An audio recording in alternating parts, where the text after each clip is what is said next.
आगे से मेरे रिवीजन के अंदर ओनली हाइपोथेटिकली क्या आप करोगे, उसको इमेज समझ रहे हो ना, उसकी इमेज बनाओगे, ठीक है, वो ऑटोमेटिकली मैं बनवा दूंगा, क्योंकि ये अगेन एक मेमोरी बनाने का बहुत सुपर कांसेप्ट है, ठीक है, उस इमेज से आपको समझ में आएगा कैसे कैसे। तो लास्ट लेक्चर में हमने बात की थी व्हाट इज डाइजेशन, तो बताया था मैंने मैक्रो मॉलिक्यूल का माइक्रो मॉलिक्यूल में कन्वर्जन, ठीक है, माइक्रो मॉलिक्यूल का माइक्रो मॉलिक्यूल, या कह सकते हो नॉन एब्सॉर्बेबल कॉम्प्लेक्स फूड का एब्सॉर्बेबल सिंपल फूड में कन्वर्जन, इसी को बोलते हैं डाइजेशन, जिसमें मैकेनिकल प्रोसेस भी एप्लीकेबल होती है और बायोकेमिकल प्रोसेस भी एप्लीकेबल होती है। अब मैकेनिकल प्रोसेस कहां होती है, मैंने बताया था जब आप खाने को माउथ में टीथ की हेल्प से क्या करते हो, मैस्टिकेट करते हो, this is a mechanical process. जब वो फूड का एंटर करता है आपके स्टमक में एंटर करता है, तो स्टमक में भी चर्निंग होती है, कॉन्ट्रैक्शन, जो स्टमक में कॉन्ट्रैक्शन होती है उसको चर्निंग बोलते हैं, ठीक है, फिर स्टमक में चर्निंग होती है, ठीक है, तो contraction in stomach it is called churning, और contraction in intestine specially small और लार्ज, इसलिए टर्म यूज करते हैं पेरिस्टालसिस, ठीक है, पेरिस्टाल्टिक मूवमेंट, ठीक है।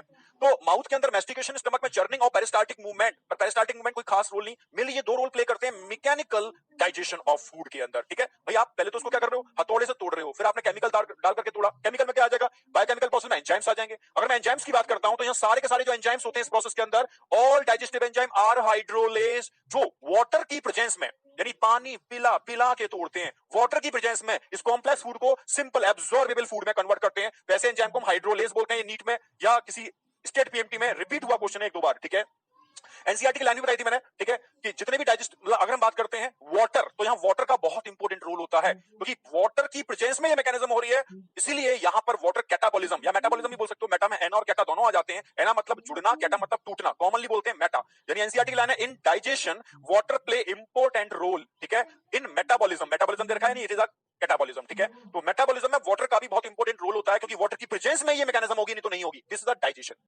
तो डाइजेस्टिव सिस्टम की बात करते हैं तो उसको एनसीईआरटी ने दो पार्ट में डिवाइड किया, भाई एसोसिएटेड ग्लैंड हम नंबर सेकंड पर पढ़ने वाले हैं, पहले हम क्या पढ़ने वाले हैं, एलिमेंट्री कैनाल, इसको हम गट भी बोलते हैं एलिमेंट्री कैनाल को, ठीक है, कहां से कहां तक होती है, भाई माउथ से स्टार्ट होती है और एनस टर्मिनल ओपनिंग यहां तक ये एलिमेंट्री कैनाल या गट होती है, जिसकी लेंथ 6 to 9 मीटर तक हो सकती है, ठीक है, भाई छोटा सा बोना है तो लेंथ कम होगी, और खोली लाइक स्ट्रक्चर है तो लेंथ ज्यादा होगी, सिंपल सी बात है, 6 to 9 मीटर की लेंथ हो सकती है। इसको भी 3 पार्ट में डिवाइड कर सकते हो, फोर गट, मिड गट और हाइंड गट। फोर गट आपका गट का अपर पार्ट है जिसमें बक्कल कैविटी आ जाती है, हाइंड गट एनल कैनाल वाला पार्ट है लास्ट वाला, और मिडिल में जो भी कुछ बचा ऑल आर मिड गट, जिसमें फोर गट और हाइंड गट का ओरिजिन तो एक्टोडर्मल है और मिड गट का ओरिजिन मेनली एंडोडर्मल है, ठीक है, तो मिड गट एंडोडर्मल और बोथ आर एक्टोडर्मल। तो बक्कल कैविटी या ओरल कैविटी की बात करता हूं तो मैंने बताया था इट इज अ स्पेस, ठीक है, जो आपके अंदर का जो स्पेस है, ठीक है, इसको बोलते हैं बक्कल या ओरल कैविटी, इसकी ओपनिंग को बोलते हैं माउथ, ठीक है, नोज की ओपनिंग को हम समझ रहे हो नोस्ट्रिल बोलते हैं, एक्सटर्नल और अंदर वाली जो ओपनिंग होती है उसको इंटरनल नोस्ट्रिल बोलते हैं, ठीक है। माउथ या बक्कल कैविटी में होता क्या है, टीथ होते हैं जो हमें डिटेल में पढ़ने हैं, टंग होती है जो हमें डिटेल में पढ़नी है, ठीक है, ये हमें डिटेल में पढ़नी है, ये सब कहां खुलते हैं, कॉमन पैसेज में खुलते हैं, इसको फेरिंक्स खोलते हैं, फेरिंक्स बोलते हैं बेटा, जो एयर पाइप में भी एंटर करता है और फूड पाइप में भी, यानी एयर और फूड पाइप के लिए कॉमन ओपनिंग होती है, ठीक है। यहां दो ढक्कन होते हैं, ठीक है, फ्लैप, एक तो यू वुल्ला, ठीक है, जो इंटरनल नोस्ट्रिल को कवर करता है, एक एपिग्लॉटिस जो ग्लॉटिस को कवर करता है ड्यूरिंग डिग्लूटेशन या सॉलिंग ऑफ फूड, खाने को जब आप निकलते हो उस समय खाना कहीं इंटरनल या कह सकते हो नेजल चैम्बर या ट्रैकिया में एंटर ना कर जाए तो इसको बंद, अब फूड कहां एंटर करेगा, सीधा ईसोफेगस में एंटर करेगा, ठीक है। तो बेसिक मैंने आपको समझा दिया था कि एक्चुअल में ओरल कैविटी है क्या, इसकी रूफ पैलेट होता है जिस पर रफ सरफेस होती है जो खाने को अच्छे से मैस्टिकेट में हेल्प करती है, बेस पर टंग लगी हुई है और टीथ दोनों जगह हैं जो मैं डिटेल में पढ़ने हैं, ठीक है। टीथ हमने स्टार्ट कर दिया था, टीथ से क्वेश्चन आता है, अगर टीथ की बात करते हैं तो कवरिंग ऑफ टीथ याद रखनी है आपको, ठीक है, और टीथ में 2 टाइप के सेल्स होते हैं, एक अमीलोब्लास्ट एक ओडेंटोब्लास्ट, ठीक है। तो जो कवरिंग है उस कवरिंग को बनाने के लिए, हार्ड प्रोटेक्टिंग लेयर को बनाने के लिए अमाइलोब्लास्ट सेल रिस्पांसिबल होते हैं जिनका ओरिजिन एक्टोडर्मल होता है, और जो इस हार्ड कवरिंग इसको एनामल बोलते हैं, लाइफ में एक ही बार बनाते हैं, ठीक है, जो टीथ को प्रोटेक्ट करने का काम करते हैं। It is the hardest substance of our body, क्योंकि इसमें 96% inorganic substance like hydroxy apatite, ठीक है, मतलब इनऑर्गेनिक सब्सटेंस याद रखो चल जाएगा, ठीक है, इनऑर्गेनिक सब्सटेंस 96% तक होते हैं, इसलिए hardest substance of our body, ठीक है, इनेमल बनाने वाले सेल अमीलोब्लास्ट लाइफ में एक बार बनाते हैं, एक्टोडर्मल इन ओरिजिन, बस 4 बातें याद रखनी है। इसके नीचे जो टीथ है जिसका बोनी पार्ट है, बोनी पार्ट है तो मेसोडर्म से मिलकर बना होगा, क्योंकि बोन तो कनेक्टिव टिश्यू है और मेसोडर्म से इनका ओरिजिन होता है, तो इस कनेक्टिव टिश्यू यानी बोनी पार्ट, इसको डेंटाइन बोलते हैं, इसको बनाने वाले सेल ओडेंटोब्लास्ट, ये अंदर एक कैविटी होती है पल्प कैविटी इंटरनल, वो इन्हीं सेल से लाइंड होती है और लाइफ टाइम ये डेंटाइन को बना सकती है, odontoblast, origin mesodermal, it is a bony part of teeth, ठीक है। मैंने बोला भी था कि अगर मान लो आपके वाटर में फ्लोराइड कम है तो आपके टीथ वीक हो जाएंगे, क्योंकि टीथ को बनाने के लिए या इनेमल को बनाने के लिए फ्लोराइड की रिक्वायरमेंट होती है, पर अगर फ्लोराइड नॉर्मल से बहुत ज्यादा है, एक्सेसिव है, तो ये फ्लोराइड आपके इनेमल को डिस्ट्रॉय कर देती है, इसको फ्लोरोसिस बोलते हैं, मोस्टली वाटर में फ्लोराइड ज्यादा होती है, तो टीथ के अंदर ध्यान रखना येलो पैचेस पड़ जाते हैं, इसको फ्लोरोसिस बोलते हैं, इसकी वजह से आपका जो इनेमल होता है वो डिस्ट्रॉय हो जाता है और एक ही बार बनता है, ठीक है, बार बार नहीं बनता, और मैंने बोला था परमानेंट टीथ के अंदर ये होता है, ठीक है, एक ही बार बनता है, बार बार नहीं बनता, तो टीथ को प्रोटेक्ट करना बहुत जरूरी है, ठीक है, और फ्लोराइड का ध्यान रखना जरूरी है, ठीक है। तो ये आपका क्लियर था। पल्प कैविटी ध्यान रखना है, पल्प कैविटी वो कैविटी इन सेल के लिए सब कुछ प्रोवाइड कराती है, यानी ओडेंटोब्लास्ट भी होते हैं, ब्लड, लिम्फ वेसल्स, नर्व सब कुछ होता है यहाँ पर कैविटी के अंदर। और ये टीथ हमारे एक सॉकेट में फिक्स होते हैं, इस जॉ बोन के सॉकेट में, और सॉकेट में फिक्स करने के लिए दो चीजों की रिक्वायरमेंट होती है, ठीक है। एक तो सीमेंट मटेरियल, सीमेंटम बोलते हैं इसको, एक तरीके से कोलेजन फाइबर है, और उसको प्रॉपर तरीके से सेट करने के लिए वहां पर समझ रहे लिगामेंट भी लगे होते हैं जो उसको कनेक्ट करने में हेल्प करते हैं, जिनको पेरिडोनल लिगामेंट बोलते हैं। हमने समझा भी दिया था पेरिडोनल लिगामेंट। ये तीनों पॉइंट जो मैंने लिखे हैं ये मेमोरेबल पॉइंट है, यहां से क्वेश्चन बनने की प्रोबेबिलिटी रहती है। ये एडिशनल पॉइंट है, सीमेंटम, पेरिडोनल लिगामेंट, जो टीथ को फिक्स करने में, होल्ड करने में हेल्प करते हैं। बस रूट कैनाल, यानी वो कैनाल से सब चीजें पास आउट होती हैं, उसको रूट कैनाल बोलते हैं। टीथ में हम आगे बढ़े थे बेटा, टाइप्स ऑफ टीथ की बात की थी, तो ह्यूमन में टोटल 4 टाइप के टीथ देखने को मिल सकते हैं। नंबर 1 थीकोडॉन, जो जॉ बोन में फंसे हुए होते हैं, धसे हुए होते हैं, सॉकेट के अंदर होते हैं। थीको तो teeth present in socket, thecodont समझ गए होंगे। ब्यूनो, जिनके छोटे छोटे क्राउन होते हैं, छोटे छोटे क्राउन, इनको कस्प भी बोलते हैं, क्राउन भी बोलते हैं, जिनमें स्मॉल क्राउन या कस्प होते हैं, ऐसे टीथ को हम बोलते हैं ब्यूनोडॉन। तो ब्यूनोडॉन टर्म भी यूज कर सकते हो। डाइफायोडॉन, भाई दो सेट होते हैं, एक बच्चों के एक बड़ों के, यानी मिल्क टीथ और एडल्ट टीथ, तो two set of teeth, so it is called diphyodont. तो प्राइमरी डेंटिशन भाई milk teeth, secondary dentition adult teeth. Milk teeth की बात करते हैं तो it is also called deciduous teeth, ठीक है, या टेम्परेरी, क्योंकि एक बार तो जाएंगे, ठीक है। 2 साल के बच्चे में ये सारे दांत आ जाते हैं। 20 टीथ होते हैं जो 6 से लेकर के 12 यानी 6 टू 12 ईयर के बीच में रिप्लेस हो जाते हैं और परमानेंट टीथ में कन्वर्ट हो जाते हैं, ठीक है। जिसमें बस एक टीथ नहीं होता, wisdom teeth, third molar teeth, वो 18 के बाद आता है, 18 से 21 के बीच में। क्या क्या नहीं होते, प्रीमोलर नहीं होते, फर्स्ट और सेकंड मोलर होता है, मतलब थर्ड मोलर भी नहीं होता, ये 20 टीथ होते हैं। इंसिसर 2, कैनाइन 1, प्रीमोलर 2, मोलर 3, ये हाफ जॉ में है, ठीक है। अगर आप टोटल देखोगे यहाँ यहाँ यहाँ यहाँ, तो इंसिसर यहाँ 2 है, तो टोटल इंसिसर कितने हो जाएंगे 8। कैनाइन यहाँ 1 है, तो यहाँ भी 1, यहाँ भी 1, यहाँ भी 1, टोटल कितने हो जाएंगे 4। प्रीमोलर टोटल 8 और मोलर टोटल 12, टोटल 32 टीथ होते हैं, जिसके अंदर मैंने बताया 20 टीथ में प्री मोलर नहीं होते और थर्ड मोलर नहीं होता, यानी 3 टीथ नहीं होते, 3 3 3 3 यानी 12 टीथ नहीं होते, मींस 20 टीथ होते हैं। तो यहां मैंने बहुत अच्छी तरीके से एक्सप्लेन भी कर दिया बेटा कि इंसिसर 8 होते हैं, कैनाइन 4 होते हैं, प्री मोलर नहीं होते, मोलर 8 होते हैं, तो टोटल 20 टीथ होते हैं। प्री मोलर और थर्ड मोलर नहीं होते, यानी 12 टीथ नहीं होते। फिर ये टीथ ब्रेक होते हैं, टूटते हैं, और फिर अगेन परमानेंट टीथ का पार्ट बनते हैं, यानी एक बार दोबारा से आते हैं। इन बोथ डेंटिशियन, यानी ये 20 टीथ इनिशियल डेंटिशियन में भी थे और परमानेंट डेंटिशियन में भी होते हैं, पर रिमेनिंग 12 टीथ यानी प्री मोलर और थर्ड मोलर जो यहां नहीं थे यहां होते हैं 12 टीथ, ये सिर्फ लाइफ में एक ही बार आते हैं। Only present in adult, only present in permanent dentition, ठीक है, सेकेंडरी डेंटिशियन। तो मैंने लिख दिया इनको मोनोफायोडोंट बोलते हैं क्योंकि एक ही बार आ रहे हैं, so it is called monophyodont, single time आ रहे हैं, ठीक है। तो monophyodont only present in permanent teeth, premolar और थर्ड मोलर, यहां तक एकदम क्लियर है, कोई डाउट नहीं होना चाहिए। अब बात आती है हेटेरो, हेटेरो मतलब डिफरेंट टाइप्स ऑफ टीथ, है ना। होमोडोंट एक जैसे, हेटेरोडोंट, हेटेरो विभिन्न प्रकार के, डिफरेंट टाइप्स ऑफ टीथ, ठीक है। जैसे आप देखोगे आगे इंसिसर, फिर कैनाइन, कैनाइन पॉइंटेड टीथ होते हैं, वे पॉइंटेड टीथ होते हैं, टीयरिंग का काम करते हैं। फिर premolar, molar both are grinding teeth, तो क्लियर है ना बिल्कुल कि कटिंग, टीयरिंग, ग्राइंडिंग, ग्राइंडिंग, ठीक है। इनको रिप्रेजेंट करने का तरीका ये हो गया। मैंने रूट भी करा दिए क्योंकि एनसीईआरटी के डायग्राम में रूट भी दे रखे हैं और क्वेश्चन आता भी है उस पर। हमने तो अपर और लोअर मैंने बताया था, रूट में कैसे याद रखोगे, इंसिसर और कैनाइन में एक ही एक रूट मिलती है, बस प्रीमोलर, मोलर में ध्यान रखना है। प्रीमोलर के केस में अपर जॉ के अंदर ज्यादा रूट होंगे, यानी 2। मोलर में, नीचे वाले में एक ही होगा, क्योंकि नीचे आपको मजबूती नहीं देनी, ऊपर रूफ पर मजबूती देने पड़ेगी। ऐसे ही अगर हम बात करते हैं किसकी, मोलर, मोलर और बड़े होते हैं, मतलब ऊपर वाले में 2 की जगह क्या हो जाएंगे, 3 रूट हो जाएंगे, नीचे वाले में एक कम होगा, मींस 2 रूट। पर रिवीजन कराते हैं तो देखो, फर्स्ट हमने स्ट्रक्चर की बात की थी, कहां से स्टार्ट होता है भाई, ओरल कैविटी की ओपनिंग माउथ से कहां तक होता है, एनल कैनाल की ओपनिंग एनस से एनस तक। इस कंप्लीट एलिमेंट्री कैनाल की अगर हम बात करते हैं तो इसके अंदर इसको 3 पार्ट में डिवाइड कर सकते हो, फोरगट, मिडगट, हाइंडगट। फोरगट का ओरिजिन समझ गए, फोरगट यानी आगे वाला पार्ट, ओरल कैविटी वाला पार्ट, और हाइंडगट एनल कैनाल वाला पार्ट। इसका ओरिजिन, दोनों का ओरिजिन एक्टोडर्मल होता है, और रिमेनिंग पार्ट बचा हुआ मैक्सिमम पार्ट है वो है मिडगट, जिसका ओरिजिन एंडोडर्मल होता है। टंग हमने लास्ट लेक्चर में ली थी, तो टंग में आपको क्या क्या याद रखना है भाई, फ्रीली मस्कुलर ऑर्गन है which attach with base of oral cavity through frenulum, ठीक है। दिखाई भी तुमने, टंग के नीचे फ्रेन्यूलम होता है, ध्यान रखना है। टंग की सरफेस पर कुछ प्रोजेक्शंस होते हैं एपिथेलियम के, जिन पर लगे होते हैं सेंसरी पार्ट, जिनको बोलते हैं टेस्ट बर्ड, ठीक है, जो हमने बताया था मेनली जो टेस्ट को रिसीव करने का काम करते हैं, और टेस्ट बर्ड का डायग्राम हम बनाने वाले हैं नर्वस सिस्टम के अंदर, ठीक है। अब टंग के ऊपर जो टेस्ट बर्ड होते हैं वो उन प्रोजेक्शंस पर होते हैं, जिन प्रोजेक्शंस को बोलते हैं पेपिले, और यहाँ पेपिले आपको याद रखने, टंग पर मेनली 3 टाइप के पेपिले होते हैं। जो सबसे बड़े पेपिले हैं टंग के पीछे होते हैं, सर्कमवैलिएट पेपिले होते हैं, ठीक है, लार्जेस्ट होते हैं, मिनिमम इन नंबर 8 to, ठीक है, 12, but bear maximum taste bud क्योंकि बड़े साइज के हैं, ठीक है, तो लगभग 100 से 300 तक टेस्ट बर्ड हो सकते हैं सिंगल पेपिले पर, ठीक है। ऐसे ही फंजीफॉर्म बताया था मैंने, टंग में देखा होगा आपने, लेटरल साइड में रेड पिंक डॉट्स होते हैं, फंजीफॉर्म पेपिले, ठीक है। बस ध्यान रखना, रेड पिंक डॉट अपीयरेंस होती है present on lateral side of tongue. जिम के बाद number 2 fungiform papilla, red pink dot present on lateral side of tongue. Filiform papilla white colour के होते हैं, स्मॉलेस्ट होते हैं, present on entire surface of tongue, but इनकी खास बात क्या है, मैक्सिमम इन नंबर, बट इनके ऊपर टेस्ट बर्ड नहीं होते। तो करते क्या है, बस सरफेस एरिया को क्या करते हैं, इसको आउटर सरफेस एरिया को रफ बनाने का काम। pharynx, pharynx the common passage for air and food, ठीक है, air और food दोनों के लिए common passage pharynx होता है, nasopharynx, oropharynx और laryngopharynx, ठीक है। काम क्या होता है pharynx का? Deglutation, deglutation का मतलब है swallowing of food, खाने को निगलना। और सबसे पहली बार well developed muscular pharynx कहां देखने को मिलता है? आप बोलोगे राउंड वर्म, एस्के हेलमिंथीज, एस्केरिस में सबसे पहले डेवलप हुआ था, जो मैं एस्केरिस में आपको लिखाएंगे, ठीक है। फाइनली वही फेरिंक्स के बाद क्या आता है? इसोफेगस, वही फूड पाइप भी बोलते हैं, जो वही आपके फेरिंक्स से भी कनेक्टेड है और नीचे स्टमक से भी कनेक्टेड है। जो करती क्या है? बस फूड को ट्रांसपोर्ट करने का काम करती है। ना तो यहाँ डाइजेशन होता है, ना एब्जॉर्प्शन होता है, बस पेरिस्टालसिस देखने को मिलती है, कॉन्ट्रैक्शन देखने को मिलते हैं, ठीक है, जो फूड को मूव करते हैं कहां पर? स्टमक के अंदर। क्लियर था बिल्कुल?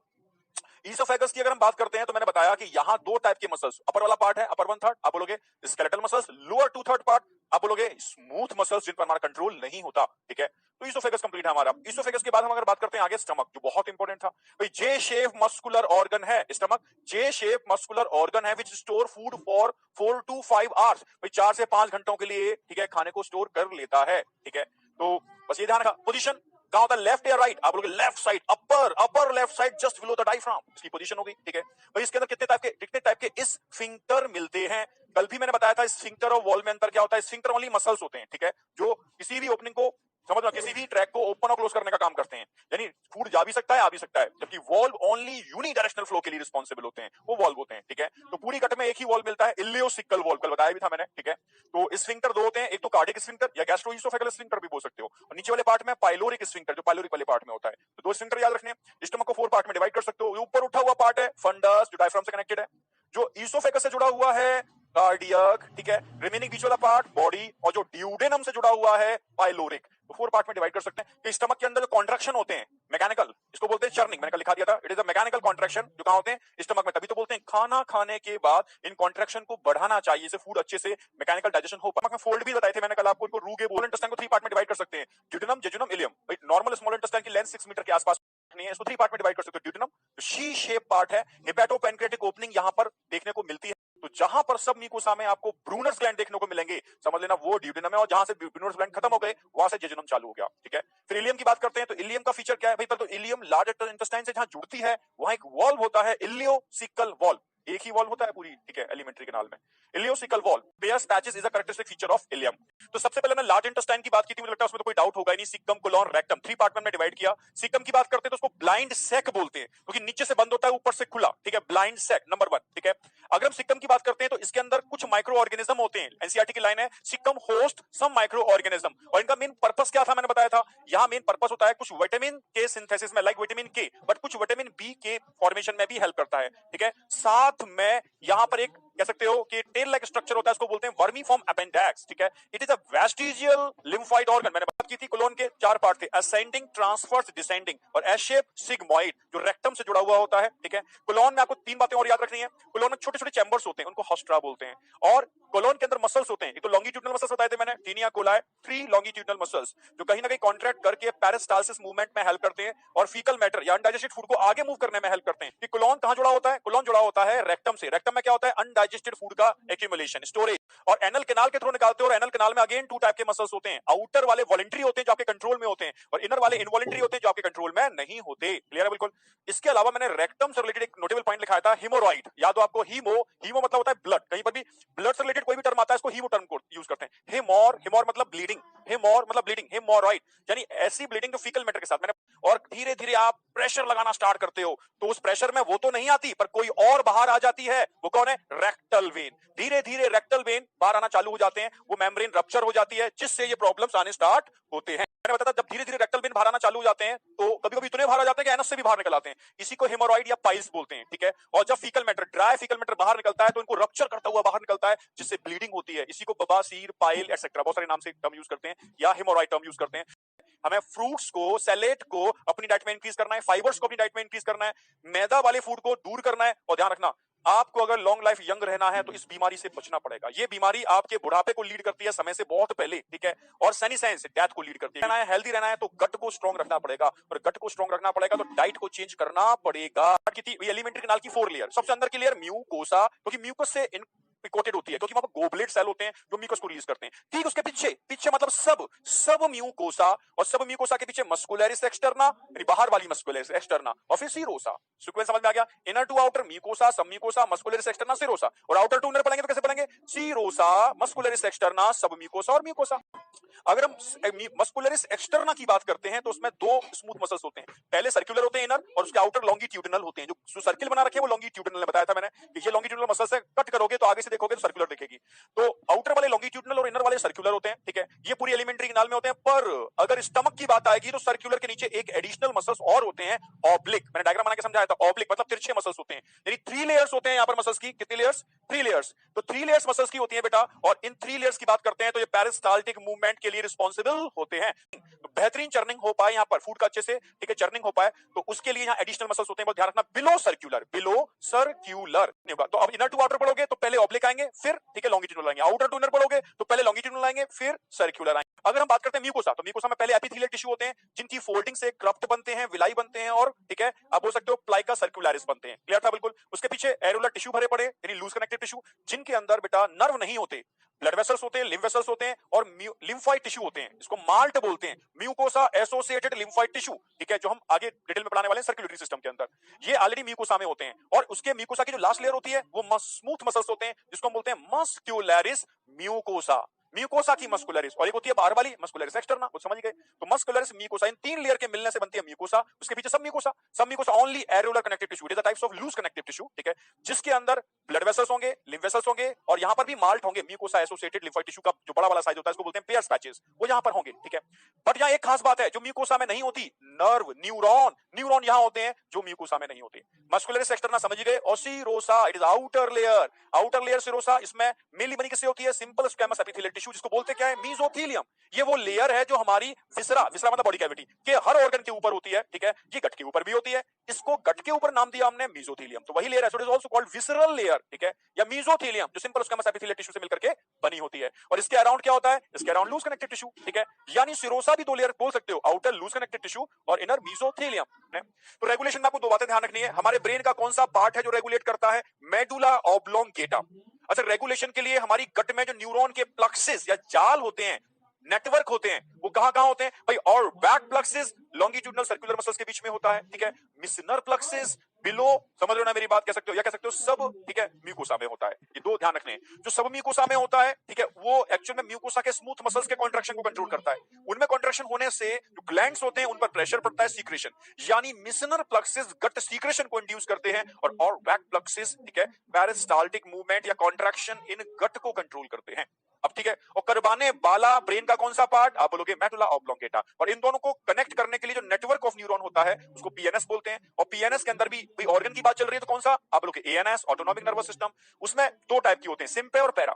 जो पैरा होता है वो नॉर्मल कंडीशन में आपके गट कॉन्ट्रैक्शन को भी इंक्रीज करता है, ठीक है, और सीक्रेशन को भी इंक्रीज करता है। पर जब आपके सामने कोई इमरजेंसी आती है तो आपके कॉन्ट्रैक्शन और सीक्रेशन रुक जाते हैं, क्योंकि अब एक्टिवेट होता है पैरा। पैरा जब सिग्नल भेजता है इन दोनों के पास, यानी मिसनर और बैक के पास, तो ये चीजें रुक जाती हैं। दिस आर रेगुलेशन ऑफ, समझ लो, ये नर्वस रेगुलेशन बताया। करते हैं हम सलाइवरी ग्लैंड। सलाइवरी ग्लैंड एक समझ लो सिंपल ट्रिक से याद रखनी है, ठीक है भाई। कहां होते, कितने होते हैं? 3 पेयर। नंबर कितने हो गए? 6। कहां होते हैं? आप बोलोगे भाई outside the buccal cavity but open in buccal cavity through duct, ठीक है, क्लियर है बिल्कुल। सलाइवा रिलीज करते हैं। अगर हम सलाइवरी ग्लैंड की बात करते हैं सबसे लार्जेस्ट सलाइवरी ग्लैंड पैरोटिड कहां होते हैं भाई? आप बोलोगे बिलो ईयर या इन चीक, ठीक है। सब मैंडिबुलर, सब मैक्सिलरी, ठीक है, सब मतलब नीचे मैंडिबुलर मतलब मैंडिबल के नीचे, मतलब लोअर जॉ के नीचे होते हैं, ठीक है, मैक्सिला के भी नीचे बोल सकते हो। सब लिंगुअल, सब मतलब नीचे, लिंगुआ मतलब टंग, टंग के नीचे होते हैं सब लिंगुअल, सबसे छोटे सब लिंगुअल, सबसे बड़े पैरोटिड। हर ग्लैंड की 3-3 बातें भाई, कैसी ग्लैंड है, इसकी पोजीशन क्या है, इसकी डक को क्या बोलते हैं, और कितना सलाइवा रिलीज करती है। पैरोटिड लार्जेस्ट है, बिलो चीक या ईयर बोल सकते हो। इसकी डक को स्टैंड से याद रखोगे, स्टैंशन, भाई स्टैंड लगाओगे पहले घड़े पर, घड़े के लिए तो स्टैंशन, और क्लियर बिल्कुल, स्टैंड लगाओगे तो स्टेंशन टक को याद रखना है, ठीक है। लार्जेस्ट है पर ये मैक्सिमम सलाइवा रिलीज नहीं करती, ये ओनली ध्यान रखना है आपको अप्रोक्सीमेटली 25% के आसपास सलाइवा रिलीज करती है ओनली, ठीक है, बहुत ज्यादा नहीं, 25 to 30% के आसपास सलाइवा रिलीज करती है, ये ध्यान रखना है आपको, ठीक है। फाइनली अगर हम इसके बाद बात करते हैं, ठीक है, तो सब मैंडिब्यूलर, और सब मैंडिब्यूलर की बात करते हैं तो ये सेकंड नंबर पर आते हैं, पर मैक्सिमम सलाइवा रिलीज करते हैं, अप्रोक्सीमेटली 70% के आसपास सलाइवा रिलीज कर लेते हैं, ठीक है, मैक्सिमम सलाइवा रिलीज करते हैं, ठीक है। पोजीशन क्लियर हो गई? और डक्ट को क्या बोलते हैं? अब वाटर डालोगे घड़े में, वाटर्स डक्ट बोलते हैं, ठीक है। तो वाटर्स डक्ट बोलते हैं, अप्रोक्सीमेटली बताया मैंने 25 टू 30 सॉरी 70% यानी मैक्सिमम सलाइवा रिलीज करते हैं, ठीक है। पोजीशन आप बोलोगे लोअर जॉ, ठीक है, बिलो लोअर जॉ, ठीक है। अब तीसरी बस्ती है सब लिंगुअल, लिंगुआ मतलब टंग के नीचे, ठीक है। पोजीशन समझ में आ गई, स्मॉलेस्ट होती है, इनकी डक को रेवेनस बोलते हैं, कहां ओपन करती हैं? बकल कैविटी में, बिलो टंग, सिंपल, एकदम क्लियर, कोई डाउट नहीं होना चाहिए तीनों ग्लैंड। अब हमने कंपोजिशन की बात की थी, कंपोजिशन के अंदर बताया था भाई मेनली आपको क्या क्या याद रखना है भाई, इसके अंदर आइंस याद रखने हैं, एंटीबैक्टीरियल सब्सटेंस याद रखने हैं आपको, ठीक है, और एंजाइम। आइंस की बात करते हैं तो दो आइंस सबसे इंपॉर्टेंट है भाई, बेसिक आइन तो सभी जगह होते हैं, सोडियम आइन, पोटेशियम आइन, ठीक है, ये सभी जगह है, फास्फोरस आइन, पर मेनली याद ध्यान रखना है आपको सोडियम, याद ध्यान रखना है आपको मेन आइन क्लोराइड आइन और बाइकार्बोनेट आइन। क्लोराइड आइन यहां पर सलाइवरी एमाइलेज के लिए कोफैक्टर का काम करते हैं, यानी सलाइवरी एमाइलेज को एक्टिवेट करने का काम करते हैं, इसको स्टाइलिन भी बोलते हैं। जबकि अगर हम बात करते हैं, ठीक है, बाइकार्बोनेट आइन, ये पीएच को मेंटेन करने का काम करते हैं, क्योंकि हर जूस की एक खास पीएच होती है और उसी पीएच पर उस जूस के एंजाइम काम करते हैं। अगर आपने पीएच अप एंड डाउन कर दी तो एंजाइम का फंक्शन भी सप्रेस हो जाएगा, समझ गए? तो एकदम क्लियर था। फाइनली हमने बात की थी यहां पर, ठीक है, नेक्स्ट नंबर हम आ गए थे इसके अंदर एंटीबैक्टीरियल सब्सटेंस। मैंने बताया था सलाइवा एक बेहतरीन एंटीबैक्टीरियल एंटीसेप्टिक है। अगर आप कहीं फंस जाओ जंगल में और एंटीसेप्टिक ना हो तो अपने थूक सलाइवा को ही निकालना चालू कर दो और अपने जहां पर भी घाव हो गए वहां लगाना चालू कर दो, ठीक है। वही भाई जितने भी एनिमल्स होते हैं वही यही करते हैं और बड़े से बड़े इन्फेक्शन से अपने को प्रोटेक्ट कर लेते हैं, ठीक है, क्योंकि उसके अंदर क्या क्या आईजीए एंटीबॉडी, लाइसोजाइम, ठीक है, एंटीबैक्टीरियल बेहतरीन है, थायोसाइनाइड, ऐसी चीजें होती हैं जो बेहतरीन एंटीबैक्टीरियल का काम करती है। एंजाइम के अंदर आपको सलाइवरी एमाइलेज याद रखना है जो स्टार्च को माल्टोज में कन्वर्ट करता है, ठीक है। पूरी मैकेनिज्म हम प्रोसेस में बताएंगे इसकी, ठीक है, बस इतना बता दीजिए स्टार्च को ब्रेक करने का काम करता है माल्टोज में, इसको टाइलिन भी बोलते हैं। हाँ, सलाइवा के अंदर लाइपेज भी होता है, ये भूलना नहीं है, इसको लिंगुअल लाइपेज बोलते हैं, बट फंक्शनल नहीं होता, ठीक है, क्योंकि लाइपेज तभी काम करता है जब बाइल जूस होता है, जो ड्यूडेनम में होता है या नहीं है, तो इसलिए बहुत अच्छा फंक्शनल नहीं करेगा। ग्लैंड, तो मेरा पता गैस्ट्रिक ग्लैंड क्या है भाई? कुछ भी नहीं है, गैस्ट्रिक म्यूकोसा में जो फोल्ड थे वही गैस्ट्रिक ग्लैंड है। उन फोल्ड्स में डिफरेंट टाइप के सेल्स हैं, जैसे पेराइटल सेल, म्यूकस नेक सेल, चीफ सेल, ठीक है, और जी सेल। तो इन सेल की प्रेजेंस के हिसाब से इन ग्लैंड का फॉर्मेशन हो गया, ठीक है। इन सेल के अपने अपने काम है, जैसे हमने बात की थी म्यूकस नेक सेल, वो क्या करते हैं? वो स्टमक में रिलीज करते हैं म्यूकस की थिक लेयर, ठीक है, जो प्रोटेक्ट करती है म्यूकोसा को या स्टमक की म्यूकोसा को, किससे? HCl से भी प्रोटेक्ट करती है। और प्रोटियोलिटिक एंजाइम जो प्रोटीन को डाइजेस्ट करने का काम करते हैं, तोड़ने का काम करते हैं, उनसे ही प्रोटेक्ट करती है, ठीक है, बहुत इंपॉर्टेंट लेयर है। तो प्रोटेक्शन में इसका मेन रोल है।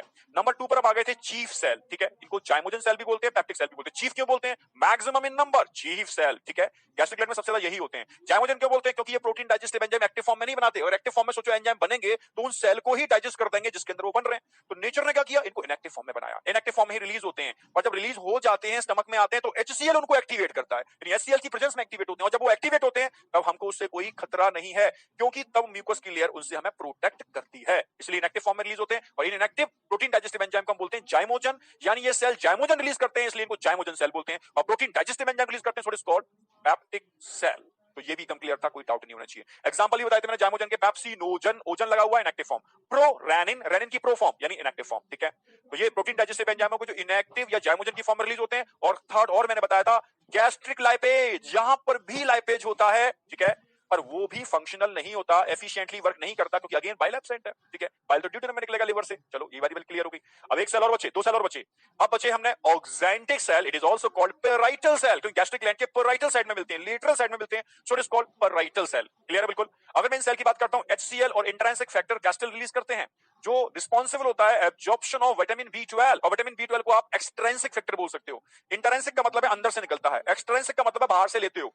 विटामिन B12 को आप बाहर से लेते हो, सो it is called extrinsic factor, समझना। और इंट्रिंसिक फैक्टर कैस्टिल, कैस्टिल को कैस्टिल क्यों बोला? क्योंकि साइंटिस्ट थे कैस्टिले, कैस्टिले ने इसको डिस्कवर किया था, ठीक है, आइडेंटिफाई किया था, सो इस फैक्टर को हमने नाम दे दिया कैस्टिल, कैस्टिले के नाम पर, ठीक है। तो Castle is the intrinsic factor which release from parietal या oxyntic cell of stomach which responsible for absorption of vitamin B12, means extrinsic factor, यानी इंट्रिंसिक फैक्टर अंदर से निकल रहा है, जो एक्सट्रिंसिक फैक्टर जो बाहर से आ रहा है उसको एब्जॉर्ब कराने के लिए रिस्पांसिबल है, ठीक है। यानी अगर इंट्रिंसिक फैक्टर नहीं निकलेगा तो एक्सट्रिंसिक फैक्टर विटामिन B12 का एब्जॉर्प्शन नहीं होगा, ठीक है। ऐसे ही HCl भी यहीं से निकलता है, ठीक है, H आयन की फॉर्म में निकलता है और क्लोराइड आयन की फॉर्म में मिलकर के फिर बाद में HCl बनाते हैं, ठीक है, एकदम क्लियर था। फिर मैंने रोल ऑफ विटामिन B12 और HCl लिखा है, जहां से क्वेश्चन आना है भाई विटामिन B12 क्या काम करता है? Maturation of RBC, immature RBC का साइज बड़ा, मैच्योर का छोटा, बाइकॉन्केव विदाउट न्यूक्लियस। पर मान लो विटामिन B12 नहीं है, मींस इंट्रिंसिक फैक्टर नहीं है, तो मैच्योरेशन होगा? नहीं होगा। नहीं होगा तो आरबीसी का साइज कैसा होगा? बड़ा, लार्ज साइज, यही आरबीसी ब्लड में घूमेंगे, मस्त होकर घूमेंगे। फिर जब घूमते हुए स्प्लीन के पास पहुंचेंगे तो वहां मैक्रोफेज बैठे हैं, तो तेरी ये बड़ी बड़ी आरबीसी कहां से आ गई, ये तो होती नहीं है हमारी बॉडी में,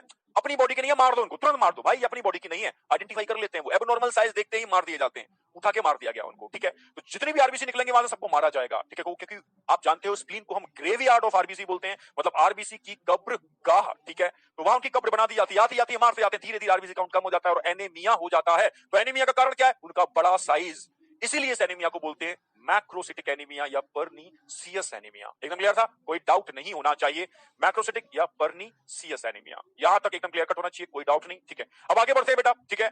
मान लो HCl, भाई HCl क्या काम करता है, भाई HCl का भाई कई काम है, एक काम तो है भाई हमारे स्टमक की पीएच को मेंटेन करता है, एसिडिक कंडीशन, साथ में आप जो भी खा रहे हो उसमें ढेर सारे पैथोजेंस होते हैं भाई, बैक्टीरिया एटसेट्रा, ठीक है, उनको भी किल करने का काम करता है। एक काम और करता है, जो प्रोटियोलिटिक एंजाइम जाइमोजन निकल रहे हैं उनको एक्टिवेट भी यही HCl करता है, बहुत इंपॉर्टेंट काम हो गया। इसके अलावा और क्या काम करता है ये HCl, भाई आप जो आयरन खाते हो वो Fe3 है, फेरिक, Fe3 टू Fe2, ठीक है। तो और क्योंकि Fe2 का काम क्या होता है, ये हीमोग्लोबिन के फॉर्मेशन में पार्टिसिपेट करता है। और मान लो अगर HCl नहीं निकल रहा, इस कंडीशन को बोलते हैं एक्लोरहाइड्रिया, ए मतलब एब्सेंट, क्लोरहाइड्रिया मतलब HCl। जैसे आप मान लो भाई कई लोगों को होते देखा मैंने एंटासिड खाते रहते हैं भाई, उनको समझ रहे हो ना, एसिडिटी की प्रॉब्लम होती है, वो खाते रहते हैं, इतना ज्यादा खा लेते हैं कभी कभी कि उनके स्टमक के अंदर जो प्रोटॉन पंप होते हैं जो HCl H को रिलीज करते हैं, ठीक है, और HCl बनाने में हेल्प करते हैं, वो इनहिबिट हो जाते हैं, काम करना बंद कर देते हैं। और एक समय ऐसा आता है कि HCl बनना ही बंद हो जाता है और उनको हो जाता है एक्लोरहाइड्रिया।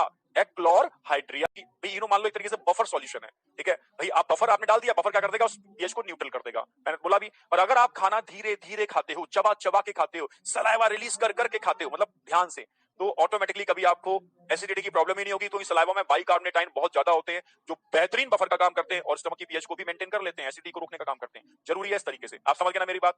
तो अगर मान लो एक्लोरहाइड्रिया हो गया तो HCl नहीं बनेगा, और HCl नहीं बनेगा तो Fe3 Fe2 में कन्वर्ट नहीं होगा, Fe2 में कन्वर्ट नहीं होगा तो आयरन की कमी हो जाएगी, हीमोग्लोबिन नहीं बनेगा और आरबीसी का साइज फिर पिचक जाएगा, दुबली पतली आरबीसी, क्योंकि हीमोग्लोबिन भरा ही नहीं है। फिर वो रोटेट करेंगे ब्लड में, एबनॉर्मल शेप हो गया उनका साइज स्मॉल, तो स्मॉल साइज की आरबीसी को फिर से मारा जाएगा, भाई ये तो होती ही नहीं है इतनी दुबली पतली आरबीसी कहां से आके, मार दो इनको, फिर से एनीमिया होगा, पर इस बार कारण अलग है, small size, what is called microcytic anaemia. Clear है बिल्कुल। अब माइक्रो मैक्रो में से पर्नीसियस कैसे बोलते हैं, मैक्रोसिटिक एनीमिया को पर्नीसियस एनीमिया बोलते हैं। तभी गैस्ट्रिक लाइन क्या रिलीज करते हैं, गैस्ट्रिक जूस, तो सबको मिला के क्या बोलते हैं, गैस्ट्रिक जूस। क्या क्या होता है इसमें, HCl होता है, म्यूकस होता है, ठीक है, इसमें बाइकार्बोनेट आयन भी आप ऐड कर सकते हो पर अलग से लिखे हुए नहीं कहीं पर भी, और एंजाइम्स होते हैं इसमें, ठीक है, कौन कौन से एंजाइम, पेप्सिनोजन, समझ रहे हो पेप्सिनोजन, ठीक है, पर पेप्सिनोजन के साथ साथ प्रोरेनिन भी होता है, पर वो हमारे अंदर नहीं होता, वो इन्फेंट में होता है, 1 साल तक के बच्चे में होता है, क्योंकि 1 साल तक का बच्चा टोटली मिल्क पर डिपेंड होता है, तो नेचर ने उसको एक एडिशनल चीज प्रोवाइड कराई, क्या, रेनिन, इनएक्टिव फॉर्म प्रोरेनिन की फॉर्म में। तो इन्फेंट का गैस्ट्रिक जूस में आप प्रोरेनिन ऐड कर दोगे और एडल्ट के गैस्ट्रिक जूस के कंपोजिशन से प्रोरेनिन को हटा दोगे, बस इसी पर क्वेश्चन आता है, तो आपको याद रखना है, ठीक है, सिंपल है भाई। पैनक्रियास एक ऐसी ग्लैंड है, आप बोलोगे एक हेटेरोक्राइन ग्लैंड है जो एक्सोक्राइन भी और एंडोक्राइन भी है, ठीक है, हेटेरोक्राइन बेटा, इसको हिंदी में अग्न्याशय भी बोलते हैं पैनक्रियास को, जो मैंने बताया था ड्यूडेनम सी शेप, 2 लिम्स होते हैं उनके बीच में होता है, ठीक है, इसकी ओपनिंग कहां होती है, ड्यूडेनम में होती है, किसके थ्रू होती है, एम्पल ऑफ वेटर, बताया था मैंने, it is a common opening for, ठीक है, लिवर की डक्ट और पैनक्रियाटिक डक्ट, जिस डक्ट को कॉमनली बोलते हैं हेपेटोपैनक्रियाटिक डक्ट। एम्पल ऑफ वेटर जो कहां खुलता है, ड्यूडेनम में, किस स्फिंक्टर के through, sphincter of OD. Clear है बिल्कुल। तो इतना क्लियर था। अगर हम पेनक्रियास की बात करते हैं, हेटेरो, एक्सो भी एंडो भी, अगर मैं एक्सो की बात करता हूं तो एक्सो की यूनिट क्या है, यूनिट इकाई, तो अब यूनिट की बात करेंगे तो उसकी यूनिट होती है एसएनई, जो क्या रिलीज करती है, enzymes, pancreatic juice. Total pancreas के सीक्रेशन का 99% अकेला पैनक्रियाटिक जूस होता है। 1% के अंदर, ओनली 1% के अंदर आपका एंडोक्राइन पार्ट आ जाता है, जिसको आइलेट्स ऑफ लैंगरहैंस बोलते हैं, जो हार्मोन रिलीज करते हैं, एंडोक्राइन पार्ट हार्मोन रिलीज करता है, ठीक है, तो वो वाला पार्ट आपका 1% में आ गया, ठीक है, हमने दोनों ही करा दिए। अब यहां 2 डक्ट याद रखनी है, बस डक्ट सिस्टम पे क्वेश्चन बनता है, ठीक है, डक्ट सिस्टम पर क्वेश्चन बनता है। एक तो डक्ट ऑफ विल्सन और एक डक्ट ऑफ सैंटोरिनी। सैंटोरिनी एक एसेसरी पैनक्रियाटिक डक्ट है जो सेपरेटली ड्यूडेनम में खुलती है, जो एल्कलाइन वाटरी फ्लूइड जिसमें सोडियम बाइकार्बोनेट होता है उसको रिलीज करती है, जो करता क्या है भाई, ड्यूडेनम की पीएच को मेंटेन करता है। पीएच बिगड़ती क्यों है ड्यूडेनम की, भाई ड्यूडेनम के ऊपर लगा हुआ है, समझ रहे हो, HCl से भरा हुआ सागर, समझ रहे हो, स्टमक, जिससे भर भर के HCl नीचे आता है, भाई खाना नीचे आएगा तो HCl भी तो नीचे आएगा, ठीक है, जो HCl नीचे आएगा तो नीचे की पीएच हो जाएगी एसिडिक, और एसिडिक पीएच में एंजाइम काम नहीं करेंगे, तो उस एसिडिक को न्यूट्रल करने का काम यही अकेली यही नहीं करती, ठीक है, एसेसरी पैनक्रियाटिक डक्ट भी करती है, ठीक है, बाइल जूस भी इसमें हेल्प करता है, और इंटेस्टाइनल ग्लैंड के ब्रूनर्स ग्लैंड भी ये मिलकर के काम करते हैं। तीनों मिलकर के ड्यूडेनम की पीएच को एल्कलाइन करने के लिए जुटे रहते हैं, तभी जाकर के वहां पर डाइजेशन प्रॉपर हो पाएगा। क्लियर है बिल्कुल।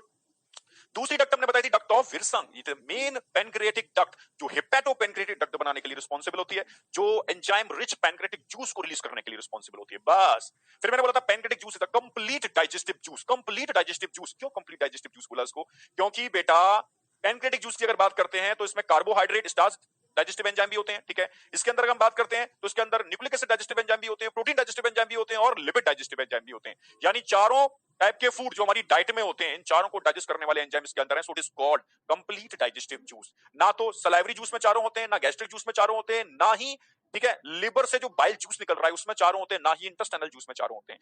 तो मैंने लिवर के केस में दो चार बातें बताई थी। It is the largest exocrine gland, सबसे बड़ी एक्सोक्राइन ग्लैंड है, नंबर 1, ठीक है। दो चार बातें बताई थी। हाई रीजनरेशन पावर होती है इसके अंदर। लिवर मतलब जिगर, आप जिगर की टर्म समझ में आ गई होगी, ठीक है।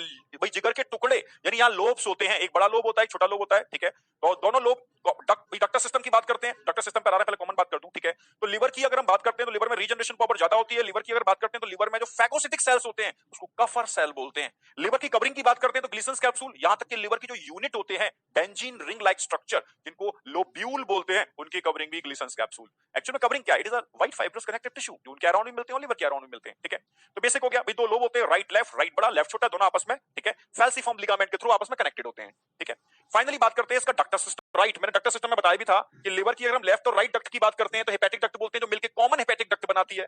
Common hepatic duct gall bladder की सिस्टिक डक्ट के साथ मिलकर के बाइल डक्ट बनाती है। इससे पहले आप बाइल टर्म यूज नहीं करोगे क्योंकि बाइल बहुत लिक्विड फॉर्म में होता है। गॉल ब्लैडर में आकर के भाई, इसका गॉल ब्लैडर का जो एपिथेलियम होता है ना, वो ब्रश बॉर्डर्ड कॉल्यूमिनर होता है। वो बाइल से जितना भी वाटर होता है या लिक्विड सब्सटेंस होता है उनको एब्जॉर्ब कर लेता है और यहां बाइल कंसंट्रेटेड फॉर्म में आ जाता है। जब बाइल कंसंट्रेटेड फॉर्म में आता है, बस समझ लो अब ये सही मायने में बाइल है। समझ रहे हो? एक लीट, समझ रहे हो, ऐसे मानो कि आपने एक बाल्टी बाइल को, समझ रहे हो, कुछ एमएल में कन्वर्ट कर लिया तो ये हो गई सही मायने में बाइल की फॉर्म। अब बाइल बोलोगे, जब भी निकलेगा तो इस स्फिंक्टर ऑफ बाइडेन के थ्रू होता हुआ बाइल नीचे आएगा। तो बाइल जब आ रहा है तो it is called bile duct, ठीक है। और यहां से पेनक्रिएटिक डक्ट भी आ रही है तो कॉमनली बोलते हैं हेपेटो पेनक्रिएटिक डक्ट, जो एम्पुला वेटर में खुलती है, जो ड्यूटेन में खुलता है। तो डक्टर सिस्टम एकदम क्लियर था। अब फाइनली हमने बताया था भाई, sphincter of Boyden control the secretion of bile juice और sphincter of Oddi control the secretion of both bile juice and pancreatic juice. एक बेहतरीन क्वेश्चन बनता है यहां से, ठीक है। अब हम बात करते हैं, अगर मैं अंदर देखूं तो अंदर बेंजीन रिंग लाइक स्ट्रक्चर है, बेंजीन रिंग लाइक, और हम लिवर के टुकड़े को डोनेट करते हैं। मतलब लिवर के हर टुकड़े में, यानी हर यूनिट में वही कनेक्शन है जो पूरे लिवर में कनेक्शन है। इसलिए मैंने आपको समझाने की कोशिश भी की थी कि बेटा, कि एक ह्यूमन है, ये लिवर है, तो एक लिवर का कनेक्शन कितने टाइप की डक्ट से हो सकता है? 4 डक्ट से। भाई आप जो भी खा रहे हो, पी रहे हो, डाइजेस्ट कर रहे हो, वो सब एब्जॉर्ब होकर लिवर में आता है, लिवर में आता है, ठीक है, जितना भी वाटर सॉल्युबल सब्सटेंस है। तो इसको लाने के लिए जो डक्ट होती है उसको हेपेटिक पोर्टल वेन बोलते हैं। भाई लिवर से जुड़ी हुई है। लिवर से जुड़ने का मतलब लिवर की हर यूनिट से जुड़ी हुई है, ठीक है। भाई एक आर्टरी है जो प्योर एक ऑक्सीजनेटेड ब्लड लेकर के आ रही है, एक वेन है जो डीऑक्सीजनेटेड ब्लड लेकर के जा रही है हार्ट में, ठीक है। तो एक हेपेटिक आर्टरी हो गई, एक हेपेटिक वेन हो गई। लिवर से जुड़ने का मतलब है लिवर की हर यूनिट से जुड़ी हुई है। लिवर में बाइल बन रहा है तो बाइल को लेके जाने वाली बाइल डक्ट होती है, ये भी लिवर की हर यूनिट से जुड़ी होती है। यानी ये 4 डक्ट लिवर की हर यूनिट से जुड़ी हुई होती हैं। पर कैसे, कहां, क्या पोजीशन है इनकी, यूनिट में कौन सी डक्ट कहां मिलती है, तो इसकी पोजीशन बताने के लिए मैंने आपको एक बेंजीन रिंग लाइक स्ट्रक्चर बनाया। It is a of liver, कोने पर, ठीक है, कॉर्नर पर एक ट्रायंगल मिल रहा है। It is called portal tried. Tried मतलब 3 डक्ट होते हैं। यानी इसके अंदर 3 डक्ट कौन कौन से होंगे? हेपेटिक आर्टरी, हेपेटिक वेन और बाइल डक्ट। ये तीनों डक्ट इसके हर कोने पर होंगे, पर सेंटर में एक डक्ट होगी, हेपेटिक वेन। सेंटर में हेपेटिक वेन। फिर मैंने बताया भी था हेपेटिक वेन इनसे डायरेक्टली कनेक्टेड होती है छोटे छोटे सेल्स की हेल्प से। इन सेल्स को बोलते हैं हेपेटोसाइट्स। हेपेटोसाइट्स, जब हेपेटोसाइट्स बनते हैं तो बीच बीच में कुछ कैविटीज बन जाते हैं, समझ रहे हो, वैक्यूल कैविटीज। इनको साइनोसाइट्स बोलते हैं, कैविटीज को साइनोसाइट्स बोलते हैं। अब जब ये हेपेटोसाइट्स अरेंज होते हैं, अरेंज होकर के एक कैनाल टाइप की स्ट्रक्चर बनाते हैं। इन कैनाल को हेपेटिक कॉर्ड बोलते हैं, जिससे ब्लड का फ्लो होता है। तो हेपेटिक कॉर्ड एनसीईआरटी की लाइन भी है स्ट्रक्चर। इसके हर कोने पर पोर्टल ट्राइड, बीच में hepatic when, her portal tried के अंदर हेपेटिक आर्टरी, पोर्टल वेन और, ठीक है, bile duct. Hepatic when centre में होगी, ठीक है। हेपेटिक कॉर्ड समझ में आ गया, कॉर्ड लाइक स्ट्रक्चर बनता है, इसको हेपेटिक कॉर्ड बोलते हैं, इसमें ब्लड का फ्लो होता है, बीच में कैविटी बनते हैं, साइनोसॉइड और हेपेटोसाइड इन सबको बनाने के लिए रिस्पांसिबल होते हैं। यानी एक ले ली मैंने हेपेटिक आर्टरी, एक ले ली मैंने पोर्टल वेन, एक ले ली मैंने बाइल डक्ट। पहले बाइल डक्ट पे फोकस कर लो। बाइल डक्ट को बनाने वाले सेल भी हेपेटोसाइट्स हैं, ठीक है। तो हेपेटोसाइट बाइल को बनाते जा रहे हैं, इस डक्टर सिस्टम में रिलीज करते जा रहे हैं, डक्टर सिस्टम में रिलीज करते जा रहे हैं। अब बाइल कहां जाएगा? बाइल यहां से होता हुआ बाइल डक्ट, बाइल डक्ट से बाहर, तो अपना काम खत्म कर दिया उन्होंने। अब बात आती है हेपेटिक आर्टरी और पोर्टल वेन। आप जो खा रहे हो वो पोर्टल वेन में जा रहा है और जो ऑक्सीजनेटेड ब्लड आ रहा है वो हेपेटिक आर्टरी में आ रहा है। ये दोनों ब्लड आगे जाके मिक्स हो जाते हैं, मिक्स होकर के किसमें? कॉर्ड के थ्रू। और कहां जाते हैं? हेपेटिक वेन, जो कहां लेके जाती है इनको? हार्ट में। समझ लो कहां लेके जा रही है? हार्ट में, सीधा हार्ट में गया। यानी इन दोनों का ब्लड, ये तो ऑक्सीजनेटेड ब्लड आया हार्ट से, ये आपकी इंटेस्टाइन से अब्सॉर्ब होकर के ब्लड आया, दोनों कहां गए? हेपेटिक वेन में। हेपेटिक वेन सीधी जुड़ी हुई है हार्ट से।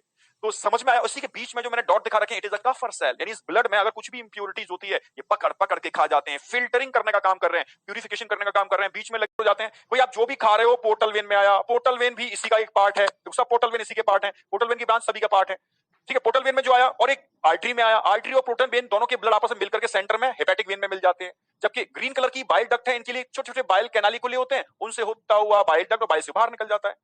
इससे एकदम क्लियर कट हो जाएगा। इसके ये जो सेल दिख रहे हैं आपको, ये हेपेटोसाइट्स हैं। बीच में जो कैविटी दिख रही है साइनोसाइट्स हैं, इनके अंदर कैविटीज। इन कैविटीज में जो बैठे हुए हैं वो कौन बैठे हुए हैं? मैक्रोफेज बैठे हुए हैं। कुछ भी नहीं है, देखो ये हेपेटोसाइट है, एक दूसरे का हाथ पकड़े हुए हैं। हाथ पकड़ के इन हेपेटोसाइट ने क्या किया? एक लाइन बनाई। एक और हेपेटोसाइट है, इन्होंने भी क्या किया? एक दूसरे का हाथ पकड़े हुए हैं। हाथ पकड़ के क्या बनाया? एक इन्होंने कैनाल बना ली। इस कैनाल को, जिसमें ब्लड का फ्लो हो रहा है, इसी को हेपेटिक कॉर्ड बोलते हैं। जो आपको अभी एनसीईआरटी वाला फंक्शन फोकस करना है, formation of bile, bile juice. अगर बाइल जूस की बात करते हैं, करता क्या? इमल्सिफिकेशन ऑफ फैट, फैट का इमल्सिफिकेशन। और इमल्सिफिकेशन में कौन-कौन पार्टिसिपेट करता है? इमल्सिफिकेशन में फॉस्फोलिपिड भी पार्टिसिपेट करते हैं। इमल्सिफिकेशन के अंदर सोडियम ग्लाइकोकोलेट और सोडियम टोरोकोलेट जो ऑर्गेनिक साल्ट हैं वो भी पार्टिसिपेट करते हैं। इनकी हेल्प से भी इमल्सिफिकेशन होता है। अच्छा, इनऑर्गेनिक सॉल्ट क्या करते हैं? वो देखिए काम, maintain pH of duodenum, duodenum की पीएच मेंटेन करना। बाइल पिगमेंट मैंने बताया था, आरबीसी, जब मैं ब्लड सर्कुलेशन पढ़ाऊंगा तो उसमें पूरी मैकेनिज्म दिखाऊंगा कि जब आरबीसी बूढ़ी हो जाती है, एज पूरी हो जाती है, तो उसका शेप बिगड़ जाता है, तो मैक्रोफेज उसको मार देते हैं। तो आरबीसी टूटती है, मतलब आरबीसी में होता है हीमोग्लोबिन, हीमोग्लोबिन टूटता है, हीम और ग्लोबुलिन बनता है, ग्लोबुलिन प्रोटीन स्टोर हो जाती है लिवर में, जो हीम है वो टॉक्सिक है, वो बिलिरुबिन, ब्लूबर्टिन इन्हीं बाइल पिगमेंट में कन्वर्ट हो जाता है, जिसको धीरे से बाइल जूस के थ्रू इंटेस्टाइन में ट्रांसफर कर दिया जाता है। वहां से ये फीकल मैटर के साथ या यूरिन के साथ बाहर निकल जाता है। तभी तो यूरिन का कलर येलो और फीकल मैटर का कलर येलो क्यों होता है? इसी टॉक्सिक मटेरियल की वजह से। अगर ये टॉक्सिक मटेरियल नहीं निकल पाया तो आपकी पूरी बॉडी में स्प्रेडिंग हो जाएगी इसकी, और येलोइश अपीयरेंस आएगी आपकी, समझ रहे हो, बॉडी के अंदर। This is called jaundice. तो जॉन्डिस के लिए भी यही टॉक्सिक मटेरियल बिलिरुबिन, ब्लूबर्टिन रिस्पांसिबल होते हैं। समझ रहे हो ना? एक बात ध्यान रखना, बाइल के अंदर कोई भी एंजाइम नहीं होता, एक भी एंजाइम नहीं है, ठीक है? इमल्सिफिकेशन में भी कोई एंजाइम पार्टिसिपेट नहीं करता। तो हार्मोनल रेगुलेशन में मैंने बताया था कुछ हार्मोन, जैसे एक पहला हार्मोन बताया था मैंने आपको, भाई दो नाम है उसके, ठीक है? एक तो आप गैस्ट्रिक इनहिबिटरी, जीआईपी भी बोल सकते हो, गैस्ट्रिक इनहिबिटरी पेप्टाइड, ठीक है? क्योंकि निकलता वो इंटेस्टाइन से, काम स्टमक पर करता है, प्रोटीनियस हार्मोन है, सो इट इज आल्सो कॉल्ड, ठीक है, एंटेरोगैस्ट्रॉन। एंटेरो इन इंटेस्टाइन से निकलता है, गैस्ट्रॉन मतलब स्टमक पर वर्क करता है, तो टर्मिनोलॉजी भी अच्छी होनी चाहिए। It is also called GIP, GIP मतलब गैस्ट्रिक इनहिबिटरी पेप्टाइड, जो क्या काम करता है? गैस्ट्रिक मोटिलिटी और एचसीएल सीक्रेशन को रोकता है। दूसरा मैंने आपको बताया था यहाँ पर सीक्रेटिन, सीक्रेटिन बहुत इंपॉर्टेंट है। तो सीक्रेटिन एक तो जीआईपी की हेल्प करता है, यानी गैस्ट्रिक मोटिलिटी और एचसीएल सीक्रेशन को रोकने का, और क्या काम करता है? गॉल ब्लैडर से बाइल को भी रिलीज कराने में हेल्प करता है, पर साथ साथ पैनक्रियास से एल्कलाइन फ्लूइड, पैनक्रियाटिक जूस नहीं, पैनक्रियास से एल्कलाइन फ्लूइड, ठीक है, को रिलीज कराने के लिए रिस्पांसिबल है through duct of Santorini, duct of Santorini, ठीक है, सेपरेटली, जो ड्यूडेनम की पीएच को मेंटेन करता है। मतलब सीक्रेटिन का मेन पर्पस है ड्यूडेनम की पीएच को मेंटेन करना, बाइल को रिलीज करा करके, और पैनक्रियाटिक एल्कलाइन फ्लूइड को रिलीज करा के। जबकि सीसीके, it is also called सीसीके Z, सीसीके मतलब कोलिसिस्टोकाइनिन, ये गॉल ब्लैडर को कॉन्ट्रैक्ट कराता है, क्या रिलीज करने के लिए? बाइल को रिलीज करने के लिए। और पैनक्रियोजामिन भी बोलते हैं इसको, क्योंकि पैनक्रियाटिक जूस को रिलीज कराने के लिए भी रिस्पांसिबल है। तो ये तीन हार्मोन मैंने आपको बताए थे, जिसमें तीसरे हार्मोन का एक काम और था, गैस्ट्रिक एम्पटिंग को स्लो करना, यानी स्टमक के खाली होने को धीमा कर देना। कैसे? स्फिंक्टर ऑफ वाइडिन को कॉन्ट्रैक्ट करा के, तभी तो आप स्टमक में 4 to 5 आवर्स के लिए फूड को स्टोर रख पाओगे। फिर मैं प्रोटीन और प्रोसेस ऑफ डाइजेशन स्टार्ट कर दिया था। प्रोसेस ऑफ डाइजेशन हमने बताया था, जब फूड आप माउथ में एंटर कराते हो, उसका अंतः ग्रहण करते हो, मींस उसको इंजेशन करते हो, इंजेशन ऑफ फूड, फिर माउथ में क्या करते हो? उसका अच्छे से मैस्टिकेशन, देन क्या करते हो? डीग्लूटेशन, उसको निकलते हो, देन वो कहां एंटर करता है? स्टमक में। स्टमक में क्या होगा? ठीक है, उसका डाइजेशन स्टार्ट होगा, ठीक है, स्टमक से स्टार्ट हो जाएगा, इंटेस्टाइन तक डाइजेशन चलेगा, डाइजेशन के बाद क्या होगा? उसका एब्जॉर्प्शन होगा। अच्छा, स्टमक में एक चीज होती है क्या? चर्निंग, बताया था मैंने, it is a contraction, churning, then उसका क्या होगा? डाइजेशन, डाइजेशन के बाद क्या होगा? उसका एब्जॉर्प्शन, और आफ्टर एब्जॉर्प्शन फूड का क्या होता है? Assimilation. After absorption term use करते हैं, एसिमिलेशन, और जो हिंदी वाले बच्चे हैं तो उनको भी बता दूं, एसिमिलेशन के लिए टर्म यूज करते हैं स्वांगीकरण, ठीक है, यानी उसको इंटरनल, जैसे मैंने बताया, प्रोटीन का यूटिलाइज हो जाना, कार्बोहाइड्रेट का यूटिलाइज हो जाना, ऐसे ही फैट का यूटिलाइज हो जाना, यूटिलाइज मतलब लिपिड में कन्वर्ट हो जाना, ठीक है। तो ये सारा मेथड आता है किसमें? एसिमिलेशन के अंदर। और जो अनडाइजेस्टेड रह जाता है उसका बाहर निकलना, डेफिकेशन। एक तो बच्चे कंफ्यूज होते हैं अक्सर बच्चे, सर डेफिकेशन और मिक्सुरेशन में अंतर क्या है? तो समझ में आ गया, यूरिन का बाहर निकलना, मिक्सुरेशन बाहर निकलने की प्रोसेस, ठीक है, और ठीक है, अनडाइजेस्टेड फूड का बाहर निकलना मींस डेफिकेशन। आप समझ गए ना मेरी बात? एक टर्म बच्चे कंफ्यूज होते हैं, सर एक्सक्रीशन क्या होता है? ठीक है, जितना भी बॉडी के अंदर, एक्सक्रीशन में पढ़ाने वाला हूं डिटेल में, जितना भी बॉडी में टॉक्सिक मटेरियल बनता है, टॉक्सिक सब्सटेंस, उसको किसी न किसी फॉर्म में बाहर निकालना, ठीक है, यूरिन के फॉर्म में बाहर निकालना, स्वेटिंग के फॉर्म में, यानी स्पेशली नाइट्रोजनस वेस्ट को, ठीक है, तो बाहर निकालने की जो प्रोसेस है उसको हम एक्सक्रीशन बोलते हैं। जो एक्सक्रीटरी सिस्टम हम डिटेल में बताने वाले हैं आपको, ठीक है। तो यहां तक क्लियर था बिल्कुल। अब फिर हमने ये भी बताया था, जब फूड आपका माउथ में होता है सलाइवरी इंटरेक्शन के साथ, तो उनको गोलों को हम क्या बोलते हैं? बोलस। क्या बोलते हैं? बोलस। स्टमक में एंटर करता है तो क्या बोलते हैं उसको? काइम। और जब इंटेस्टाइन, इंटेस्टाइन में एंटर करता है तो तुम्हें काइल, आइल याद रखना, आइल, आइल लास्ट में आ गया, मतलब इलियम, यानी इंटेस्टाइन की बात चल रही है, ठीक है। काइल, इंटेस्टाइन के अंदर एल्कलाइन फ्लूइड और एल्कलाइन फूड, और स्टमक के अंदर एसिडिक फूड, काइम, और माउथ के अंदर बोलस, वो समझ गए आप, ठीक है, salivary interaction. Digestion of protein, digestion of protein की अगर बात करते हैं तो प्रोटीन का डाइजेशन पहले बताना चाहिए कहां होता है? माउथ में तो नहीं होता, स्टमक से स्टार्ट होता है, स्टमक देन फाइनली, ठीक है, इंटेस्टाइन, इंटेस्टाइन में आके कंप्लीट हो जाता है। तो इसमें 3 जूस पार्टिसिपेट करते हैं, सलाइवरी जूस, पैनक्रियाटिक जूस और इंटेस्टाइनल जूस, सक्कस एंटेरिकस, तीनों का पार्टिसिपेशन है, तब जाकर के ये मैकेनिज्म कंप्लीट होती है। तो मैंने बताया था, जब प्रोटीन की बात आएगी तो सबसे पहले ध्यान रखना है, प्रोटीन को डाइजेस्ट करने वाले enzyme always release in the form of zymogen, it is a inactive form of protein digestive enzyme, zymogen. Clear है बिल्कुल? तो अगर हम जाइमोजन की बात करते हैं तो जाइमोजन को सबसे पहले आपको एक्टिवेट करना होगा, एक्टिवेशन ऑफ जाइमोजन। और जाइमोजन को जब भी एक्टिवेट करने की बात करेंगे, जाइमोजन को जब भी एक्टिवेट करने की बात करेंगे तो आपको पता होना चाहिए चाहिए कि स्टमक में एक्टिवेशन कौन करता है और पैनक्रियाटिक जूस के जाइमोजन को एक्टिवेट कौन करता है, इंटेस्टाइन में क्या जाइमोजन का एक्टिवेशन होता है या जाइमोजन होते हैं नहीं। तो ये मैंने अलग से आपको अलग अलग समझाया कि स्टमक के अंदर जो जाइमोजन होते हैं नहीं, प्रोटीन डाइजेस्टिव एंजाइम दो होते हैं, एक तो पेप्सिनोजन, एक प्रोरेनिन, ठीक है। पेप्सिनोजन की एक्टिव फॉर्म पेप्सिन, प्रोरेनिन की एक्टिव फॉर्म रेनिन, दोनों को एक्टिवेट करने के लिए HCl। बस रेनिन का utilisation only in case of infant होता है, इसलिए हम उसको बार-बार यूज नहीं करेंगे, वो भी कर्डलिंग का काम करता है। डाइजेशन के लिए तो पेप्सिन ही है। अब आप बच्चे कहेंगे सर हमारे अंदर मिल्क को कौन डाइजेस्ट करता है, तो हम अकेले मिल्क पर डिपेंड नहीं है, तो हमारे अंदर जैसे दूध को दही में कन्वर्ट करना, एक तो है रेनिन की हेल्प से प्रॉपर कर्डलिंग होगी, प्रॉपर डाइजेशन होगा, अगर प्रॉपर कर्डलिंग होगा तो प्रॉपर डाइजेशन होगा। भाई हमारे अंदर भी दूध का दही में कन्वर्जन है, जैसे आप नॉर्मल केस में दूध को, ठीक है, क्या करते हो उसमें लेमन नींबू डाल देते हो, कुछ ड्रॉप तो फट जाता है ना, तो वैसे ही HCl के अंदर भी ये मैकेनिज्म होती है, पर रेनिन के इंटरेक्शन से अगर होगी तो बेहतरीन कर्डलिंग होगी, समझ रहे हो। जैसे लैक्टोबैसिलस डालोगे तो एक कर्डलिंग अलग होगी और एक लेमन को डालने से जो फट जाता है वो एक मैकेनिज्म अलग है। तो कर्डलिंग प्रॉपर होगी, प्रॉपर डाइजेशन होगा, और यहाँ प्रॉपर डाइजेशन नहीं होगा क्योंकि हम और भी चीजों पर डिपेंड है, हम ऐसा नहीं है मिल्क पर ही डिपेंड है। अगर आप मिल्क ही कंटिन्यू लेना चालू कर दोगे डाइट में तो आपको गैस बनना स्टार्ट हो जाएगी, क्योंकि प्रॉपर डाइजेशन नहीं होता। पर 1 साल तक का बच्चा टोटली मिल्क पर डिपेंड होता है, तो नेचर ने उसको एक गॉड गिफ्ट दिया रेनिन, ठीक है।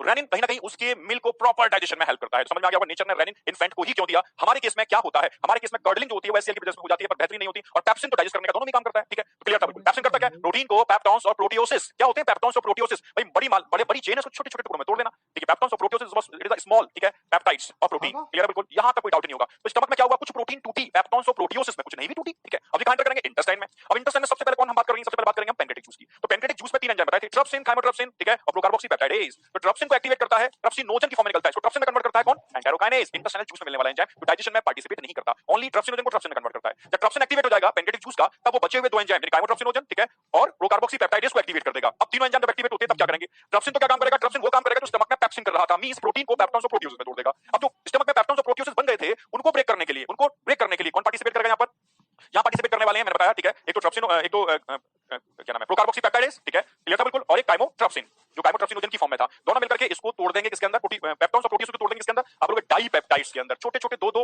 अमीनो एसिड के टुकड़ों में।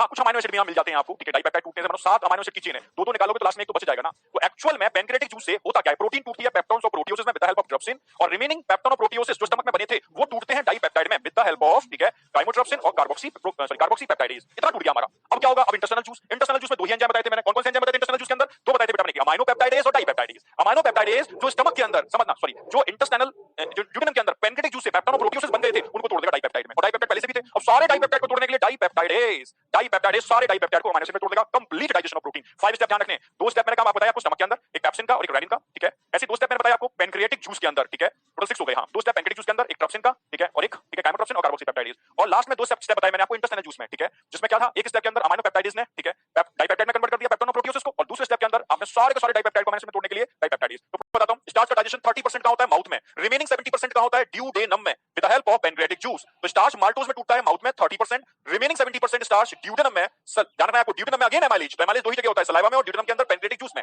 तो ये माल्टोज में कन्वर्ट कर देते हैं स्टार्च को, दोनों मिलकर के। अब फाइनली माल्टोज, ये तो डाइसैकराइड है ना, इसको भी फर्दर तोड़ना होगा, तो उसके लिए इंटेस्टाइनल जूस, क्योंकि इंटेस्टाइनल जूस में डाइसैकराइड को तोड़ने वाले एंजाइम होते हैं, और माल्टोज को किसमें तोड़ते हैं, glucose plus glucose, complete digestion of starch, ठीक है। Salivary amylase, it is also called ptyalin, ठीक है। ऐसे ही मैं पैनक्रियाटिक एमाइलेज को एमाइलोप्सिन बोला था, ठीक है। और डाइसैकराइड को ब्रेक करने वाले एंजाइम की अगर बात करते हैं तो इंटेस्टाइनल जूस में होते हैं माल्टेज के लिए, तो माल्टोज के लिए माल्टेज। और अगर आप कुछ ऐसी डाइसैकराइड खा रहे हो जो डाइसैकराइड की फॉर्म में ही खाते हो, जैसे सुक्रोज, सुक्रोज के लिए सुक्रेज, लैक्टोज, लैक्टोज के लिए lactase, maltase, sucrase, lactase, simple है, इसमें कोई डाउट होगा ही नहीं, ठीक है, इजीली याद हो जाएगा। सुक्रोज को इन्वर्ट शुगर बोलते हैं, इसीलिए सुक्रेज को भी इन्वर्टेज बोल सकते हैं, पर मोनोसैकराइड यूनिट पता होनी चाहिए, ठीक है। जैसे हमने बात की थी, ठीक है, भाई माल्टोज में ग्लूकोज और ग्लूकोज होता है, तो सुक्रोज में ग्लूकोज एंड फ्रक्टोज होता है, तो लैक्टोज में क्या होता है, ग्लूकोज एंड गैलेक्टोज। तो ये monosaccharide nucleic acid also polymer, किसका पॉलीमर है, न्यूक्लियोटाइड का। तो न्यूक्लिक एसिड का माउथ में डाइजेशन नो, स्टमक में डाइजेशन नो, तो कहां होगा, ड्यूडेनम में, किसके थ्रू, आप बोलोगे सर पहले पैनक्रियाटिक जूस, क्योंकि पैनक्रियाटिक जूस में न्यूक्लिक एसिड को तोड़ने वाले निकलते हैं न्यूक्लियेज, डीएनए को तोड़ना है डीएनएज, आरएनए को तोड़ना है आरएनएज, बोथ आर न्यूक्लियेज। तो ये डीएनए आरएनए मतलब न्यूक्लिक एसिड न्यूक्लियोटाइड में टूट जाते हैं, ठीक है, टाइड में टूट जाते हैं, और टाइड को फर्दर तोड़ने के लिए इंटेस्टाइनल जूस, उसमें 2 एंजाइम होते हैं, टाइड को तोड़ने के लिए टाइडेज, फिर साइड और फॉस्फेट बनता है, फॉस्फेट एब्जॉर्ब हो जाएगा, और न्यूक्लियोसाइड को तोड़ने के लिए, क्योंकि साइड के अंदर 2 चीजें होती हैं, नाइट्रोजनस बेस एंड शुगर, इनको तोड़ने के लिए साइडेज, complete digestion of nucleic acid, ठीक है। फ्लो डायग्राम समझाया था मैं लास्ट क्लास के अंदर, बेहतरीन तरीके से बिजनेस सेट हुआ होगा।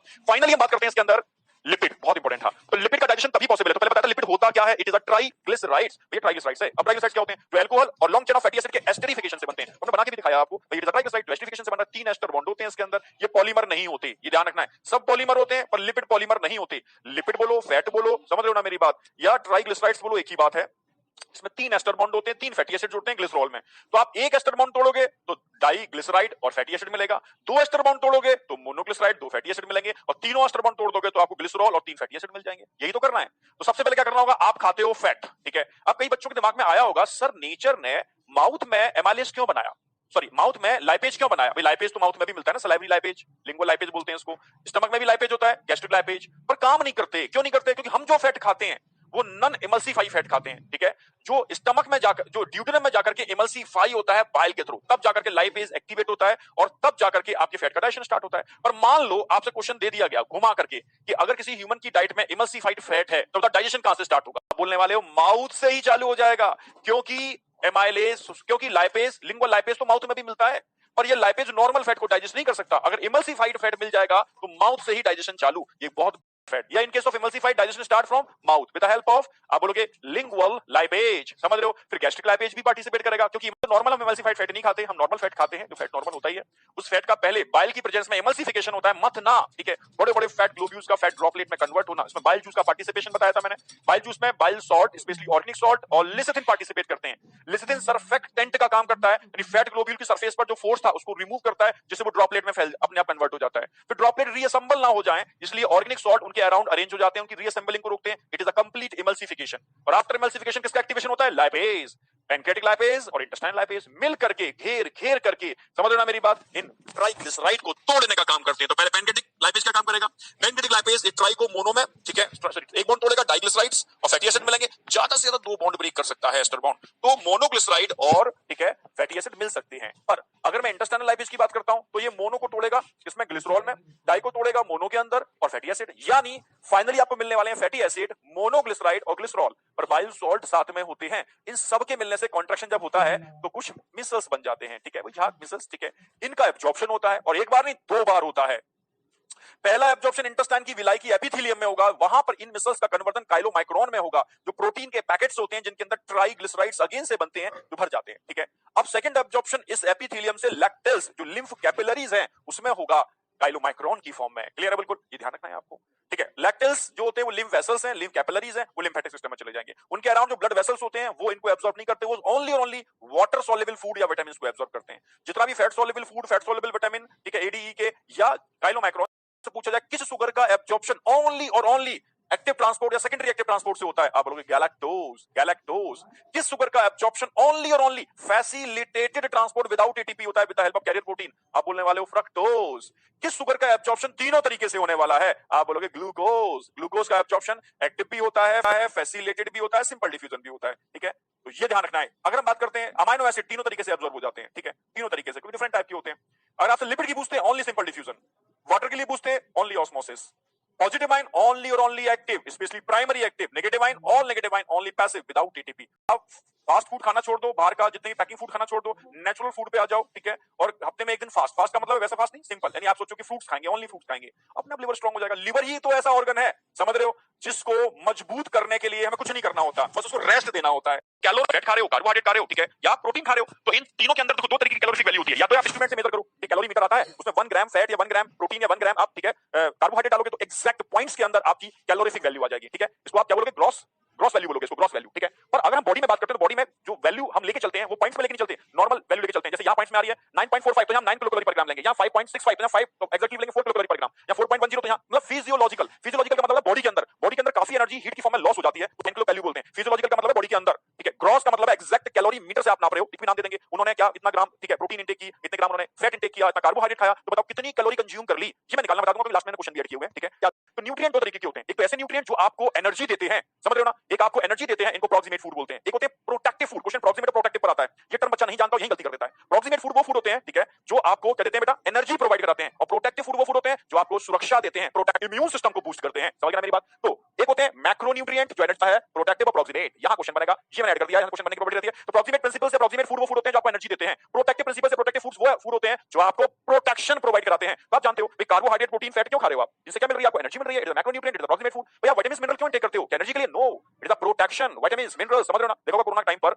मैक्सिमम लोगों ने भाई क्या लिया? मिनरल्स। मिनरल्स में कौन सा मिनरल्स आप जानते हो? जिंक यूज किया। देखो जिंक टैबलेट खाओ, जिंक टैबलेट खाओ, जिंक आपकी बॉडी को फौलाद बनाता है। विटामिन सी, विटामिन डी हर डॉक्टर ने लिखी, मार्केट के अंदर विटामिन सी, विटामिन डी खत्म ही हो गई, ब्लैक होना चालू हो गई। Vitamin C only citrus food में मिलती है जो आप खाते नहीं हो, अगर खाते भी हो तो ये हीट सेंसिटिव होती है, जरा सी हीट पे बेकार हो जाती है, ठीक है। गरम सब्जी में लोग नींबू डाल देते हैं, बेकार, ठीक है, किसी मतलब की नहीं, ठीक है। और अगर सपोज चली भी गई तो ये वाटर सॉल्युबल होती है, यूरिन से बाहर निकल जाती है, इसलिए इसकी डेफिशिएंसी होती है। और बॉडी में सबसे ज्यादा जरूरत विटामिन सी की होती है, क्योंकि जितनी भी बॉडी में कोलेजन प्रोटीन बन रही है, it is the most abundant protein in animal collagen. और प्लांट की रूबिस्को, RUBPCO, समझ रहे हो ना, प्लांट की सबसे ज्यादा मिलने वाली प्रोटीन रूबिस्को, और एनिमल की बॉडी में सबसे ज्यादा मिलने वाली प्रोटीन कोलेजन। तो इस प्रोटीन को बनाने के लिए भी विटामिन सी की रिक्वायरमेंट होती है। सोचो कितनी इंपॉर्टेंट विटामिन है और हमारी डाइट में होती ही नहीं है। तो समझ में आ गया कि विटामिन सी का रोल क्या है। इसीलिए डॉक्टर, और ये इम्यून बूस्टर है, ये आपकी बॉडी को फौलाद बनाती है, जो भी पैथोजन आ रहे हैं उनसे फाइट करने के लिए एबिलिटी देती है, इसलिए कोई भी बीमारी हो विटामिन सी आप खाना चालू करो, ये मैं सच कह रहा हूं, ठीक है। जिंक ज्यादा मत खाओ, पर अगर बीमार होते हो तो जिंक 2-4 दिन 3 की टैबलेट खा लो, काम हो जाएगा, बहुत बेहतरीन काम करते हैं। और विटामिन डी, जितने भी बड़ी बड़ी सिटीज में रहने वाले बच्चे या लोग हैं जो इंडोर ही रहते हैं, फ्लैट्स में रहते हैं, उनको धूप नहीं मिलती, सन की जो इनिशियल है, ठीक है, इंटरनल मजबूत देती है, अपनी बॉडी को बोन्स को स्ट्रांग करती है, और इम्यूनिटी के लिए भी बहुत इंपॉर्टेंट है। डॉक्टर ने इन दो विटामिन को सबसे ज्यादा यूज किया था during corona time. It is a micronutrient, समझ गए मेरी बात? जो कैसे फूड है आप बोलोगे प्रोटेक्टिव फूड है। तो मुझे लगता है यहाँ पे कोई डाउट होनी चाहिए। एक बार क्वेश्चन आया था कॉड लिवर ऑयल, ठीक है, कॉड लिवर ऑयल,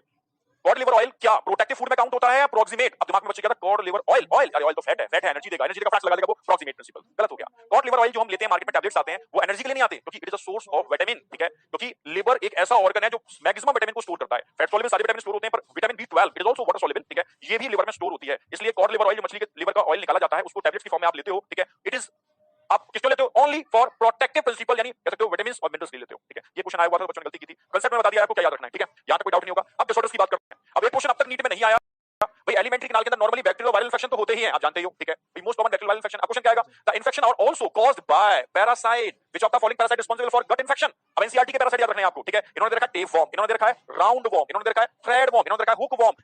भाई जॉन्डिस, अभी बताया मैंने, जॉन्डिस मतलब पीलिया। क्यों होता है पीलिया? मैंने बताया था। अब देखा, एक बहुत बेहतरीन बात बताता हूं आपको और मजेदार, ठीक है। हर बच्चे को जन्म के बाद पीलिया होता है। छोटा बच्चा जब यूट्रस के अंदर होता है तब उसका हीमोग्लोबिन अलग टाइप का होता है, ठीक है, HbA बोलते हैं। और जब जन्म हो जाता है तब हमारा हीमोग्लोबिन रिप्लेस होता है। वो वाला हीमोग्लोबिन हमारे लिए नहीं है, नेचर ने बच्चे को दिया। क्यों दिया वो मैं सिस्टम में बताऊंगा, पर समझो रिप्लेसमेंट ऑफ हीमोग्लोबिन, जन्म होते ही हमारे पूरा ब्लड रिप्लेस होता है, पूरा ब्लड रिप्लेस होता है, सारे आरबीसी का ब्रेकडाउन होता है। जब सारे आरबीसी का ब्रेकडाउन होता है तो क्या होगा? आरबीसी टूटेगी तो हीमोग्लोबिन भी टूटेगा, और हीमोग्लोबिन टूटेगा तो एकदम तेजी से बिलिरुबिन ब्लू का अमाउंट बढ़ेगा, ठीक है, और अमाउंट बढ़ने से बॉडी में येलोइश अपीयरेंस आएगी, ठीक है, जॉन्डिस। तो ये नेचुरल प्रोसेस है, रिप्लेसमेंट ऑफ ब्लड, ठीक है, हीमोग्लोबिन। तो नेचुरल प्रोसेस है, बर्थ के बाद होती है, इसलिए हर बच्चे को जॉन्डिस होता है, किसी को बिगड़ जाता है, किसी को पता ही नहीं चलता, ठीक है। It is a natural process, समझ में आ गया? Due to replacement of blood, क्योंकि बच्चों का हीमोग्लोबिन हमारे हीमोग्लोबिन में अंतर होता है। हमारे हीमोग्लोबिन में 2 अल्फा, 2 बीटा चेन होंगे, बीटा का अंतर आ जाएगा, वहां पर 2 अल्फा 2 गामा चेन होंगे, ठीक है, इतना अंतर होता है, मतलब बीटा और गामा में अंतर आ जाता है, अल्फा दोनों में कॉमन होते हैं। तो जॉन्डिस का मेन कॉज क्या है? डिपोजिशन ऑफ बाइल पिगमेंट, और बाइल पिगमेंट का डिपोजिशन कब होता है? Due to breakdown of haemoglobin Hb, skin के अंदर आइस में येलोइश अपीयरेंस आ जाती है, उसको जॉन्डिस, सिंपल, ठीक है। डायरिया क्यों होता है? लिक्विडिटी, आपने पढ़ा होगा भी, बैक्टीरियल इन्फेक्शन से भी डायरिया होता है, वायरल इन्फेक्शन से भी डायरिया होता है, पता है ना आपको? रोटा वायरस ऑन बेबी जो होते हैं, स्टार्टिंग 1 ईयर वाला इन्फेक्ट वाला केस होता है। डायरिया से डेथ के कॉज बहुत ज्यादा है। ये मान लो आपकी गट है, कौन है गट? समझाता हूं पूरा, हेपेटाइटिस एंटर कर गया, ये एंटर कर गया बैक्टीरिया वायरस, मान लो बैक्टीरिया करते हैं, को एक्सोटॉक्सिन्स बोलते हैं। क्या बोलते हैं? एक्सोटॉक्सिन्स। ये क्या रिलीज कर रहा है? एक्सोटॉक्सिन्स होते हैं, वॉल पे लगे हुए कुछ प्रोटीन्स होते हैं, रिसेप्टर्स प्रोटीन बोलते हैं इनको। क्या लगा हुआ? सेल्स है, गट की एपिथेलियम। ये सिग्नल कहां जाएगा? एपिथेलियम के अंदर। सिग्नल जाएगा एपिथेलियम में, एपिथेलियम के न्यूक्लियस के पास, न्यूक्लियस का डीएनए, और डीएनए कुछ ऐसे प्रोटीन बनाते हैं, को बोलते हैं एक्वापोरिन प्रोटीन, एक्वापोरिन, जो इस मेम्ब्रेन को वाटर के लिए परमेबल बना देते हैं। एक्वापोरिन प्रोटीन से जो टनल का काम करते हैं, बाहर जाना चालू कर देता है, यानी पानी बाहर, गट में, H2O कहां जाएगा? गट में, और आइंस भी कहां जाएंगे? गट में। तो आइंस और वाटर कहां जाना चालू कर देंगे? गट में, और तेजी से बाहर निकलना चालू कर देंगे आइंस और वाटर।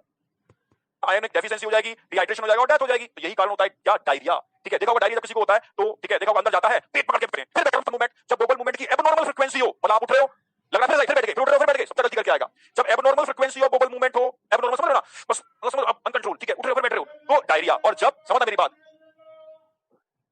बोबल मूवमेंट इरेगुलरली हो रहे हो, बोबल मूवमेंट इरेगुलरली हो रहे हो, समझ लो कॉन्स्टिपेशन। इरेगुलरली मतलब है आप लेटे थे बेड पर, लगा कि आई, लगा नहीं आ रही है, फिर वापस आ गए, ठीक है, मतलब आती तो नहीं। जब ये केस हो जाए तो समझ लेना क्या हो रहा है भैया, इरेगुलर बोबल मूवमेंट हो रहे हैं, होते हैं, जाते हो पर आती नहीं है, होते हैं, जाते हो, आती नहीं है, तो वो तो नहीं आएगी। रेक्टल वेन कॉन्स्टिपेशन बहुत लंबे समय से है, तो किसको लीड करता है? ये लीड करता है, ठीक है, हेमोरॉइड। मैं पूरा बता चुका हूं आपको हेमोरॉइड के बारे में भी, मतलब मैं नहीं, कोलोन, अगर कोलोन के अंदर वो फीकल मैटर चिपका हुआ है, आप मैदा वाला फूड खाते हो, फाइबर्स नहीं खाते, पानी कम पीते हो, तो चिपका रहेगा। जब चिपका रहेगा तो आगे मूव नहीं करेगा, मूवमेंट नहीं होगा, तो ये बाहर नहीं निकलेगा, बाहर नहीं निकलेगा, तो समझ लो आपको क्या हो गया? कॉन्स्टिपेशन। तो यहां पर किसकी बात कर रहे हैं हम? कोलोन की बात कर रहे हैं, कोलोन। तो फीसेस रिटेन इन कोलोन, अब नया अपडेट कर दिया, within the colon, colon के अंदर फीसेस रिटेन है इन द कोलोन। ये नई एनसीईआरटी ने, पुरानी एनसीईआरटी रेक्टम बोलती थी, नई एनसीईआरटी ने मूवमेंट कैसे हो रहे हैं? इरेगुलरली। जब ऐसा होता है तो प्रोलॉन्ग, लंबे समय से अगर आपको कॉन्स्टिपेशन है तो आपको हो जाएगा हीमोरॉइड। और फ्रीक्वेंसी बोबल मूवमेंट यहां पर भी है, बोबल मूवमेंट पर क्वेश्चन आप लेकर के आए था, जो मिल रहा है आपको कॉन्स्टिपेशन और डायरिया में इतना ही अंतर है। Bowel movement frequently diarrhoea, bowel movement irregularly constipation. Diarrhoea वो चिपकी पड़ी है कोलोन के अंदर, आगे जा ही नहीं, तो दोनों में समझ में आ गया? समझ में आ गया होगा, ठीक है। Bowel movement regular liquid discharge होगा, इसी को हम डायरिया बोलते हैं, ठीक है।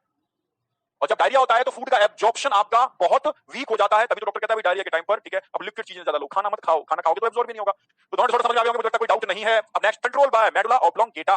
रिफ्लेक्स में स्टमक का मटेरियल बाहर जाता है, इंटेस्टाइन का मटेरियल बाहर नहीं जाता, ये ध्यान रखना है पहली बात आपको। ये इसका ब्रेन है, इनके अंदर एक पार्ट होता है medulla oblongata, am control reflex. Reflex भी दो टाइप के होते हैं, स्पाइनल रिफ्लेक्स जो बैकबोन से कंट्रोल होते हैं, क्रेनियल रिफ्लेक्स जो आपके मेडुला ऑब्लोंगेटा से कंट्रोल होते हैं। तो जब भी आपकी बॉडी को लगता है कि जो आपने खाया वो अनडाइजेस्टेबल है, प्रॉब्लम क्रिएट कर रहा है, तो तुरंत ही मेडुला ऑब्लोंगेटा एक्टिवेट हो जाता है, और एक्टिवेट होकर के जो कंट्रैक्शन ऊपर से नीचे होते हैं पेरिस्टाल्सिस, उन पेरिस्टाल्सिस मूवमेंट को नीचे से ऊपर कर देता है, नीचे से ऊपर, नीचे से ऊपर। जब मूवमेंट नीचे से ऊपर होते हैं तो तेजी से माउथ की मटेरियल कहां जाती है? बाहर। इसी को वॉमिटिंग बोलते हैं, ठीक है। अपोजिट रिफ्लेक्स का होना, कंट्रोल बाय मेडुला ऑब्लोंगेटा। कभी-कभी किसी को जैसे पहाड़ों पर जा रहा है, ठीक है, तो रिफ्लेक्शन होना चालू हो जाता है, किसी को गंदी सी स्मेल सूंघी तो रिफ्लेक्शन होना चालू हो गया, यानी किसी भी तरीके से अगर आपके ब्रेन का मेडुला ऑब्लोंगेटा इसको एक्टिवेट करने के लिए बहुत सारी चीजें आपकी विजुअलाइजेशन, आपकी स्मेल, ठीक है, आपका लो ऑक्सीजन वाले लेवल पर जाना, लो एल्टीट्यूड से हाई एल्टीट्यूड पर आपका घूमना, ठीक है, ये सब इसको इफेक्ट डालते हैं। इसके इफेक्ट डालते ही अपोजिट डायरेक्शन में वेव्स आने चालू हो जाते हैं और पेट का जो भी मटेरियल वो बाहर आ जाता है, इसी को हम वॉमिटिंग बोलते हैं। क्या बोलते हैं? मेडुला ऑब्लोंगेटा, ठीक है, it is the ejection of stomach content through the mouth. This reflex action is controlled by vomiting center in the medulla में ही वॉमिट सेंटर होता है। A feeling of nausea, ठीक है, resides vomiting। नाउसिया का मतलब है घबराहट, ठीक है, यानी वॉमिटिंग जैसी आना, जैसे जी मचलाना से बोलते हैं, ठीक है, इसकी फीलिंग आने का मतलब है कि हाँ भाई स्टार्टिंग हो गई, रिफ्लेक्शन आना चालू। जो लोग खाना खाते वक्त चिंता करते हैं, टेंशन ले रहे हैं, उनको इंडाइजेशन हो जाएगा, इंडाइजेशन नहीं होगा खाने का, ठीक है,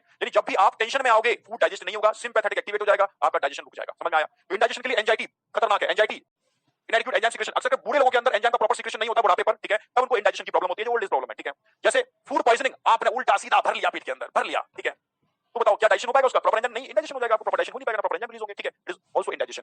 ओवर ईटिंग, बात देखिए, फूड पॉइजनिंग और ओवर ईटिंग। ओवर ईटिंग आपने ज्यादा कर ली या कंटामिनेटेड फूड का आपने इंटेक कर लिया तो डाइजेशन नहीं होगा। स्पाइसी बोला भी था, जुलाब, ठीक है, जैसे अक्सर बूढ़े लोगों को एनीमा लगाते थे, ठीक है, या जैसे आपको कॉन्स्टिपेशन का स्टेप क्या होते हैं, ये बहुत प्यारा क्वेश्चन है। रेड वाली बहुत डेंजरस होती है और आपके डाइजेशन के लिए बहुत प्रॉब्लम क्रिएट करती है। समझ में आया? तो इन चीजों को नहीं करना, समझ गए ना मेरी बात? ये सब इंडाइजेशन को लीड करती है। इंडाइजेशन का मतलब है खाने के डाइजेशन को रोकती है। पर्गेटिव क्या होते हैं? ये बहुत प्यारा क्वेश्चन है, पूछा जाता है। मैंने बोला भी था जुलाब, ठीक है, जैसे अक्सर बूढ़े लोगों को एनीमा लगाते थे, ठीक है, या जैसे आपको कॉन्स्टिपेशन का शिकार हो रहा है तो आपको पर्गेटिव पिलाई जाएंगे, ऊपर से पिलाई जाएंगे या नीचे से डाले जाएंगे, एक ही बात है, ठीक है, एनस के अंदर डाल देते हैं या माउथ से पिलाई जाते हैं। आखिर पर्गेटिव होते क्या है? पर्गेटिव का मतलब है इसमें ऐसे आयंस होते हैं जो एब्जॉर्ब नहीं होते, सीधे बाहर निकलते हैं। अगर इसने magnesium ion containing water intake कर लिया तो ये इंटेस्टाइन की ऑस्मोलरिटी इंक्रीज कर देगा और इंक्रीज होने पर एब्जॉर्ब तो होगा नहीं, ये उल्टा बॉडी के वाटर को खींच लेगा और खींचने से क्या हो जाएगा? सारा बाहर, फीकल मैटर के साथ सारा बाहर। समझ रहे हो? ऑन द स्पॉट डेथ, क्योंकि डिहाइड्रेशन पहले से हो रखा था, उसने डाइवेलेंटाइन कंटेनिंग सी वाटर इनटेक और कर लिया, ठीक है, तो क्योंकि डाइवेलेंटाइन कभी भी एब्जॉर्ब नहीं होते, तो ये सब क्या है? All are purgative. हिंदी में इसको जुलाब बोलते हैं, जुलाब, दस्त कराने की दवा। Magnesium ion containing purgatives stimulate intestinal peristalsis and evacuation of fluidy faeces का इवैक्यूएशन, तेजी से बाहर निकलना, it is called purgative, Hindi में जुलाब बोलते हैं। ये हो गया पीएम। तो पीएम में दो चीजें इंक्लूड होती हैं, क्या क्या इंक्लूड होती हैं? Marasmus and kwashiorkor. And kwashiorkor बात करता हूं मरासमस, तो मरासमस ड्यू टू फैट कुछ भी और कार्बोहाइड्रेट, खाने में कुछ भी कम, प्रोटीन हो, फैट हो, carbohydrate, due to deficiency of food, protein, fat, carbohydrate, किसी की भी डेफिशिएंसी से मरासमस हो सकता है। जबकि क्वाशरकोर की अगर बात करते हैं, only due to deficiency of only protein. यहां सिर्फ प्रोटीन की बात कर रहे हैं, जबकि यहां प्रोटीन, फैट और कार्बोहाइड्रेट तीनों की बात कर रहे हैं, यानी प्रोटीन दोनों में कॉमन है, तो इस पर कंफ्यूज मत होना, ठीक है। प्रोटीन दोनों का, या ओनली प्रोटीन या प्रोटीन के संग फैट और कार्बोहाइड्रेट, खाने की कमी से हो रहा है, ठीक है। एक बात समझ में आ गई? ये कहां होता है, ठीक है, ये भी लिख देते हैं, कहां देखने को मिलता है? प्रेजेंट इन, स्पेशली इनफेंट के केस में, इनफेंट, एक क्वेश्चन याद है, इनफेंट समझते हो? 1 साल तक के बच्चे को इनफेंट बोलते हैं, ठीक है, और ये कहां देखने को मिलता है? Specially present in children of 1 to 5 year, 1 से 5 साल तक के बच्चों में देखने को मिलता है। भाई मरासमस 1 साल तक के बच्चे में ही देखने को मिलता है, क्वाशरकोर 1 से 5, ठीक है, इनफेंट 1 साल तक के बच्चे को बोलते हैं। अब आपको सर ऐसा कैसे? अब छोटा सा बच्चा है, मानो 1 साल तक का बच्चा, वो रोटी तो खा नहीं सकता, समझ रहे हो ना, मतलब वीक है, प्रॉब्लम है, मजदूर है, उसको काम से उसका 1 साल तक के बच्चे के अंदर मरासमस के केस देखने को ज्यादा मिलते हैं। समझ में आया? पहली बात। दूसरी बात, भाई 1 से 5 साल तक की जो एज होती है उसमें बॉडी का सारे पार्ट डेवलप हो रहे होते हैं, स्पेशली ब्रेन का और बैकबोन का डेवलपमेंट 5 साल से 7 साल तक होता है बच्चे के अंदर, डेवलपमेंटल फेज होती है, ये वाली बहुत खतरनाक फेज होती है। इस फेज में यहां पर नई नई चीजें बन रही हैं, नई नई इंफॉर्मेशन आ रही है, प्रोटीन की रिक्वायरमेंट है, डिफरेंट टाइप की प्रोटीन, और प्रोटीन आपकी डाइट में नहीं है। अगर आप 1 से 5 साल तक का बच्चा, देख समझ मेरी बात, वो क्या खाएगा? उसको प्रोटीन चाहिए, पर जो मजदूर हैं या स्लम्स हैं वो क्या खिलाते हैं? जो खुद खाते हैं वो इसको खिलाते हैं। खुद क्या खाते हैं? रोटी सब्जी नहीं मिलती, जिस वजह से उसको धीरे धीरे क्वाशरकोर, पहले क्या होता है? स्टार्टिंग में बॉडी प्रोटीन के लिए करेगी, लिम्स मसल को तोड़ना चालू करेगी, तो लिम्स थिन हो जाएंगे, इसको बोलते हैं वेस्टिंग ऑफ मसल्स का ब्रेक हो जाएंगे, ठीक है। पर प्रोटीन इंबैलेंस की वजह से बॉडी की ऑस्मोलरिटी बिगड़ जाएगी, वो पेट वाला पार्ट फूल जाएगा, प्रोटीन डेफिशिएंसी के टाइम पर पेट वाला पार्ट फूल जाता है। कैंसर की लास्ट स्टेज में भी देखा होगा आपने, पेशेंट को एल्बुमिन प्रोटीन की ड्रिप चढ़ाई जाती है। क्यों? डॉक्टर से क्यों चढ़ा रहे हो भाई एल्बुमिन? डॉक्टर बोलेगा क्योंकि इनकी बॉडी की प्रोटीन डीजनरेट हो रही है कैंसर की लास्ट स्टेज में। फिर आप कैंसर पेशेंट को देखना, उस समय उसका पेट फूला हुआ होगा, क्यों? क्योंकि प्रोटीन उसके अंदर खत्म हो रही है। जब भी बॉडी में प्रोटीन की कमी होती है, पेट फूल जाता है, हाथ पैर पतले हो जाते हैं, कैंसर के केस में देखने को मिलेगा, या क्वाशरकोर के केस में ऐसा देखने को मिलेगा। आप समझ रहे हैं मेरी बात? तो ये कहां देखने को मिलता है, किसकी कमी से होता है? तो क्वेश्चन यहां बनते हैं, और क्वेश्चन भी बन सकते हैं, ठीक है, इसकी प्रॉपर्टी के ऊपर बन सकते हैं। मेरास्मस, ठीक है, यहां पर wasting of muscles, thin limbs and body, पूरी बॉडी पतली हो जाती है, लिम्स भी पतले हो जाते हैं, ठीक है। यहां पर रिटार्डेशन ऑफ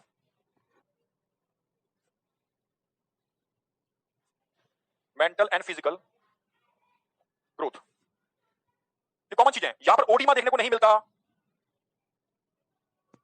और यहां पर क्या देखने को मिलेगा? यहां पर भी सबको कॉमन है, वेस्टिंग ऑफ मसल्स। यहां पर लिम्स थिन होते हैं पर बॉडी थिन नहीं होती, पेट फूल जाता है, ठीक है, ओडीमा देखने को मिलेगा। रिटार्डेशन यहां पर भी होगा।